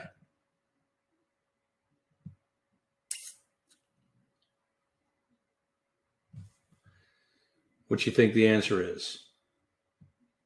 So we're looking for false statements. Again, to take this test, you want to go through each statement and find out which one's false. Answer each one. A consumer member may serve on the probable cause panel. True or false? The answer is true, right? A consumer member that's on the FREC panel can serve.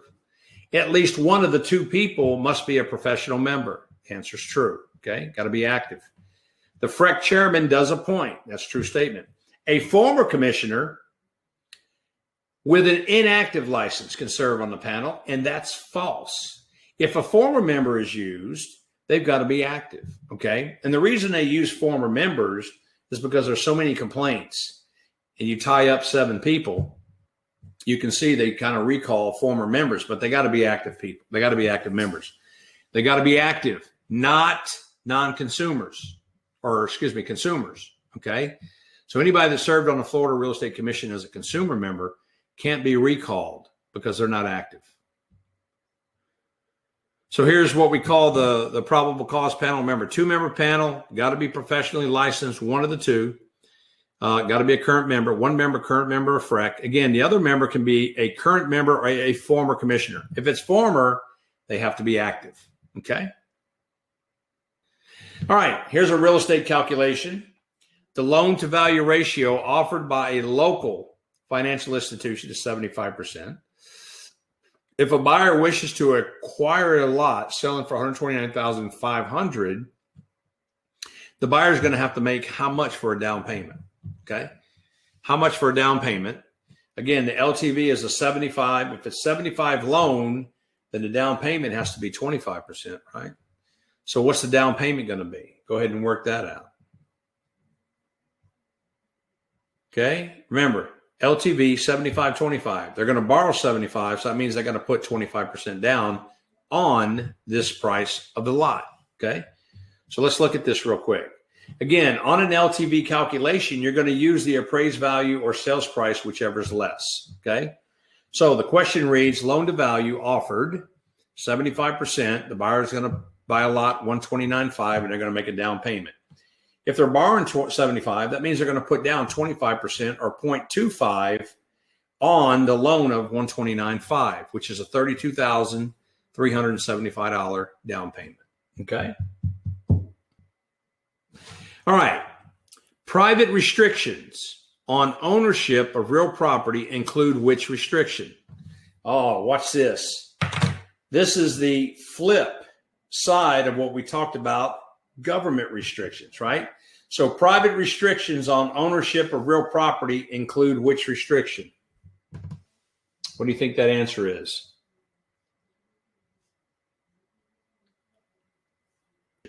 A government restriction, remember police powers, government restriction has to deal with escheat, police powers, and eminent domain. Those are three, of which there's four. The other one's taxation.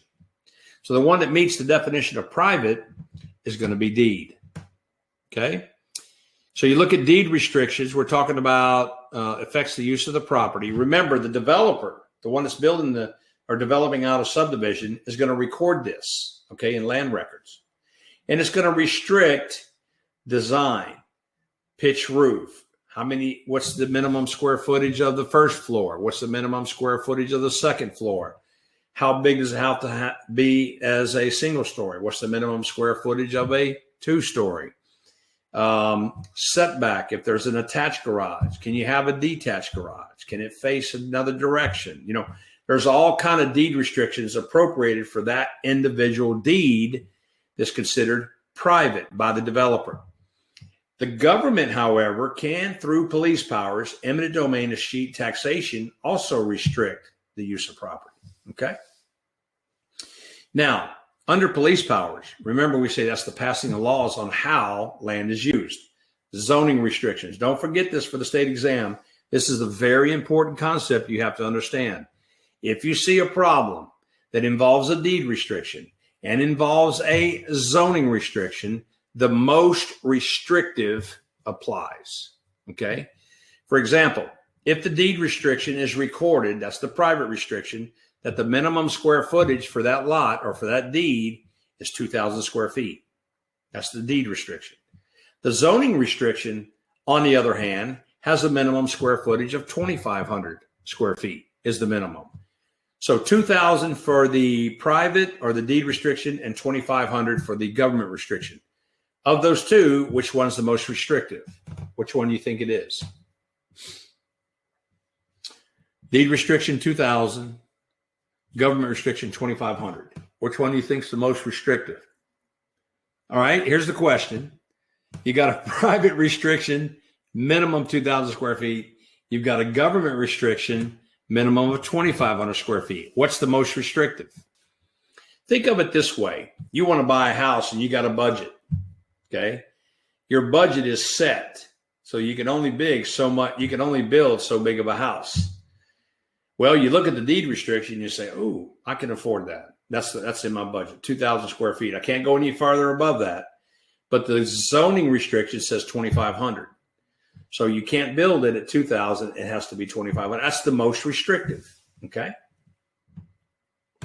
So make sure you understand that concept for the state exam. All right. A real estate broker, when working in a single agent relationship, is typically authorized by a principal to act as a what? Okay. These are types of agencies that we studied in the law of agency chapter. So you got a real estate broker working in a single agent relationship. Okay. Single agent. Remember, three types. You got single agent, no brokerage, and transaction broker. Is typically authorized by the principal to act as what? A general agent, a designated agent, a non-agent, or a special agent? What do y'all think? Right? We're talking about a single agent, right? Got to be disclosed in writing. You don't need signatures, but it does have to be disclosed in writing to the principal. Okay. No brokerage has to be disclosed in writing too as well. The only one that doesn't have to be in writing is a transaction broker. Okay. And it's automatically defaulted. If you don't distribute a agency agreement, either single agent and or no brokerage, the state always defaults automatically to a transaction position that you take with your client or with your customer. So a single agent relation, what's your duty, right? You're a single agent to the buyer or seller, and it's a specific or a special agent. Okay. So your specific duty is either to buy and or list and sell. It all falls under the acronym of COLD. Okay. COALD. Okay. Or excuse me, COLD. Confidentiality, obedience, loyalty, and disclosure. Okay. Special agent or specific. All right.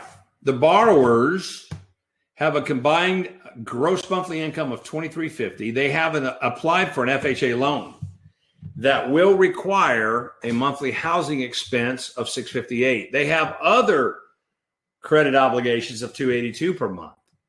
will they meet the established FHA standards and ratios for the housing expense and total obligation? So you got to work out two problems here. You got to work out a housing expense ratio problem, and you got to work out a total obligation ratio problem.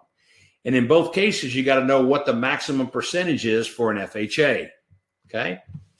So what do y'all think the answer to that is?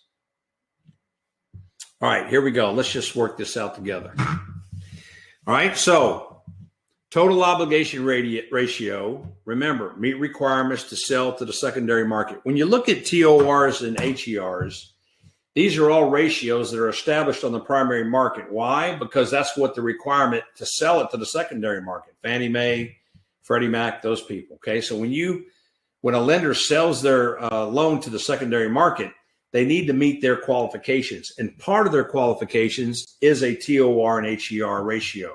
Okay, they got to be under it.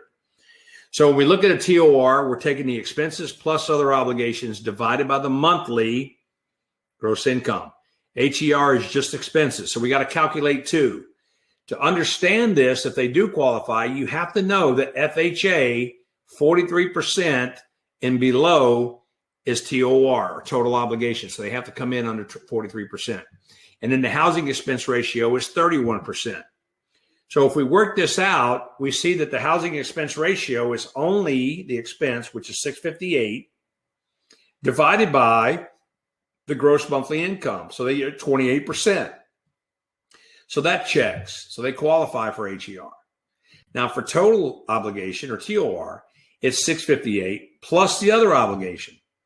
And then I'm going to divide that by $23.50 and I get 40%. And that checks because it's below 43%. So the answer to the question is yes, they do meet the FHA standards for both ratios. Okay. So you want to know the formulas for housing expense, total obligation, and know the maximum ratios for each. Okay. If you want to take a picture of this, feel free to do so. Okay.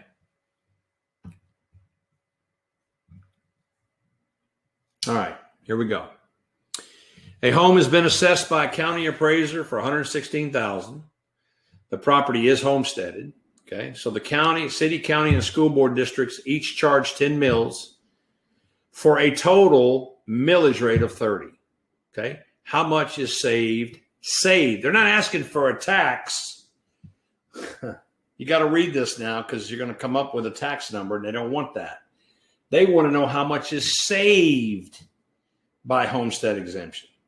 So that means I got to calculate two problems here. I got to calculate one without homestead exemption, and I got to calculate one with homestead exemption. And then I subtract those two to see how much they would save by being exempt. Okay. Big problem, a lot of steps, but you got to unpack it very gingerly. Okay. I'm going to break it down into county, city, and county. If you look at my gray box with the black top menu, city and county, 25 each. Total exemption is 50. Now, if they're telling me the school district each charge 10 mills for a total, or city, county, and school is each 10 for a total of 30, then I know the city and county is 20, and I've got 10 left for the school. Okay. And then my exemption for the base on the school is $25,000. So I'm going to lay my numbers out. I'm going to unpack my numbers first. Now, what are my taxes after homestead exemption? So I'm going to work a normal tax problem. So I'll take $116,000 minus my 50. I get $66,000 times 0.02. That's 20 mils. So $1,320 for city and county. Do the same thing for the school, except I'm only exempting 25. I get $91,000. And again, the school is only 10% or 10 mils. So it's 0.01. Remember, you're going to move it 3 places to the left. $910. So I add them together. The exemption is $2,230. That's how much their taxes are going to be as a homestead exempt property. Now I'm going to work it out if they're not exempt. So I'm just going to take $116,000 times 20 mils. I get $2,320. For the school, $116,000 times 10 mils. I get $1,160. If I add those together, I get $3,480. Now all I got to do is take the difference before and after, and I get $1,250. I'll save by filing homestead exemption. Okay. Does everybody see how to work out this problem? Be careful with this. Okay. Be careful with this type problem. Let me go back here and see something. 34, because a lot of times, you see this answer 2230? A lot of times they'll slip one in on you and they'll put 2230 here. And you're going to read this so fast. Here's what you're going to do. This is the human nature of it. Pay attention to this. Y'all listen, put your pens down. I want you to look at the camera. This is a very important test strategy I'm going to bring to you. Watch this. A home has been assessed by the county. Read along with me. By the property appraiser, county appraiser for 116. You're going to go right off the bat. Oh, this is a tax problem. All right. And then you're going to look for the numbers. Okay. The city, county, let's say 10 mills, total of, okay. And then you're going to go straight into work a tax problem. You haven't even read the question. And then you're going to get the answer for a tax problem, and they may slip that answer in there. It's wrong because they want you to work out the problem to find out how much they're going to save. So you got to work out two, before and after. Y'all need to pay attention. I'm trying to tell y'all something on how to testmanship. We tend to gravitate and we don't unpack this problem. I kind of teach y'all this over and over again. Unpack this problem line by line. You're going to need to take the entire test time, okay, if you want to do a good job on it. Y'all are getting me all pumped up here. I'm starting to preach again. All right, here we go. Title by adverse possession must continue for at least how many consecutive years without the owner's consent? What's the answer to that? Title by adverse possession. Remember, we talked about easement by prescription. That's usage. And then we saw the term adverse possession below that in that question. That's actually obtaining legal ownership. Easement by prescription, the prescribed time is 20 years. What is it for adverse possession? And the answer is 7. Okay. So 7 years is the or more without the owner's consent. Now, here's a little memory aid I got for hot can. It's called hot can. And it's the loss of ownership or the squatter's right. That's adverse possession. Remember, easement by prescription is usage. That's what you want to look for in a test question. Adverse possession is ownership. 20 years and 7 for ownership. Okay, it's got to be done in a hostile way. Again, that doesn't mean, taking your musket and going trying to shoot people down for property. But you're doing it without the owner's permission. You're doing it openly. Everybody can see you. You're paying the taxes on the property. You're claiming, actually have a claim of title. And then the adverse possession time is going to be for 7 years. Okay, again, or more, again, without the owner's consent. Okay? Known widely, notorious, and unfavorable. Okay? Adverse possession, 7 years. Easement by prescription, which is usage, 20 years. All right. The difference between adjusted basis of a property and its net selling price. What's that called? Where are my investors? Okay. You ought to know this. The adjusted basis minus the net selling price. What do we call that? The difference between those two numbers. What's that called? Equity, cash flow, capital gains, or a tax shelter. Adjusted basis and net selling. All right, here we go. Let's take a look at this. Remember, there are federal tax laws that classify real property as a capital asset, okay? Not the home you live in.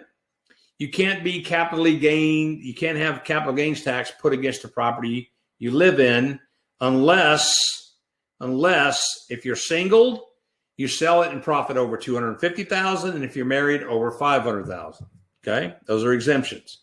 But capital gains taxes applies to investment properties.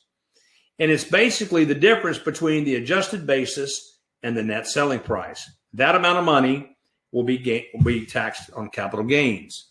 So to calculate the adjusted basis price, you're going to take the purchase price that you bought the home for, the investment for, plus any major repair cost, a roof, a new air conditioner, any major repair costs will give you the adjusted basis, okay? Now, when you sell the property, you're going to pay commission and closing cost, okay? So to calculate the net selling price, you're going to get the sales price and subtract out your cost to sell it, closing cost, commission, all that. that gives you a net selling price. If I take that net selling minus my adjusted basis, I have a capital gains, and that's what I'll be taxed on, okay? Those are for investment properties. Again, the exemption for a primary dwelling, $250,000 for single, $500,000 and under, you're exempt from being taxed on that, okay? You got to be in the property. You got to live in the property 2 of the last 5 years, according to the IRS code, to be exempt as a primary dweller. For more practice questions, videos, and insight into the state exam, we encourage you to join our free exam prep webinar, How to Pass the Real Estate Exam Without Your Real Estate Book and with only 15 to 20 hours of study time. Click here to get registered.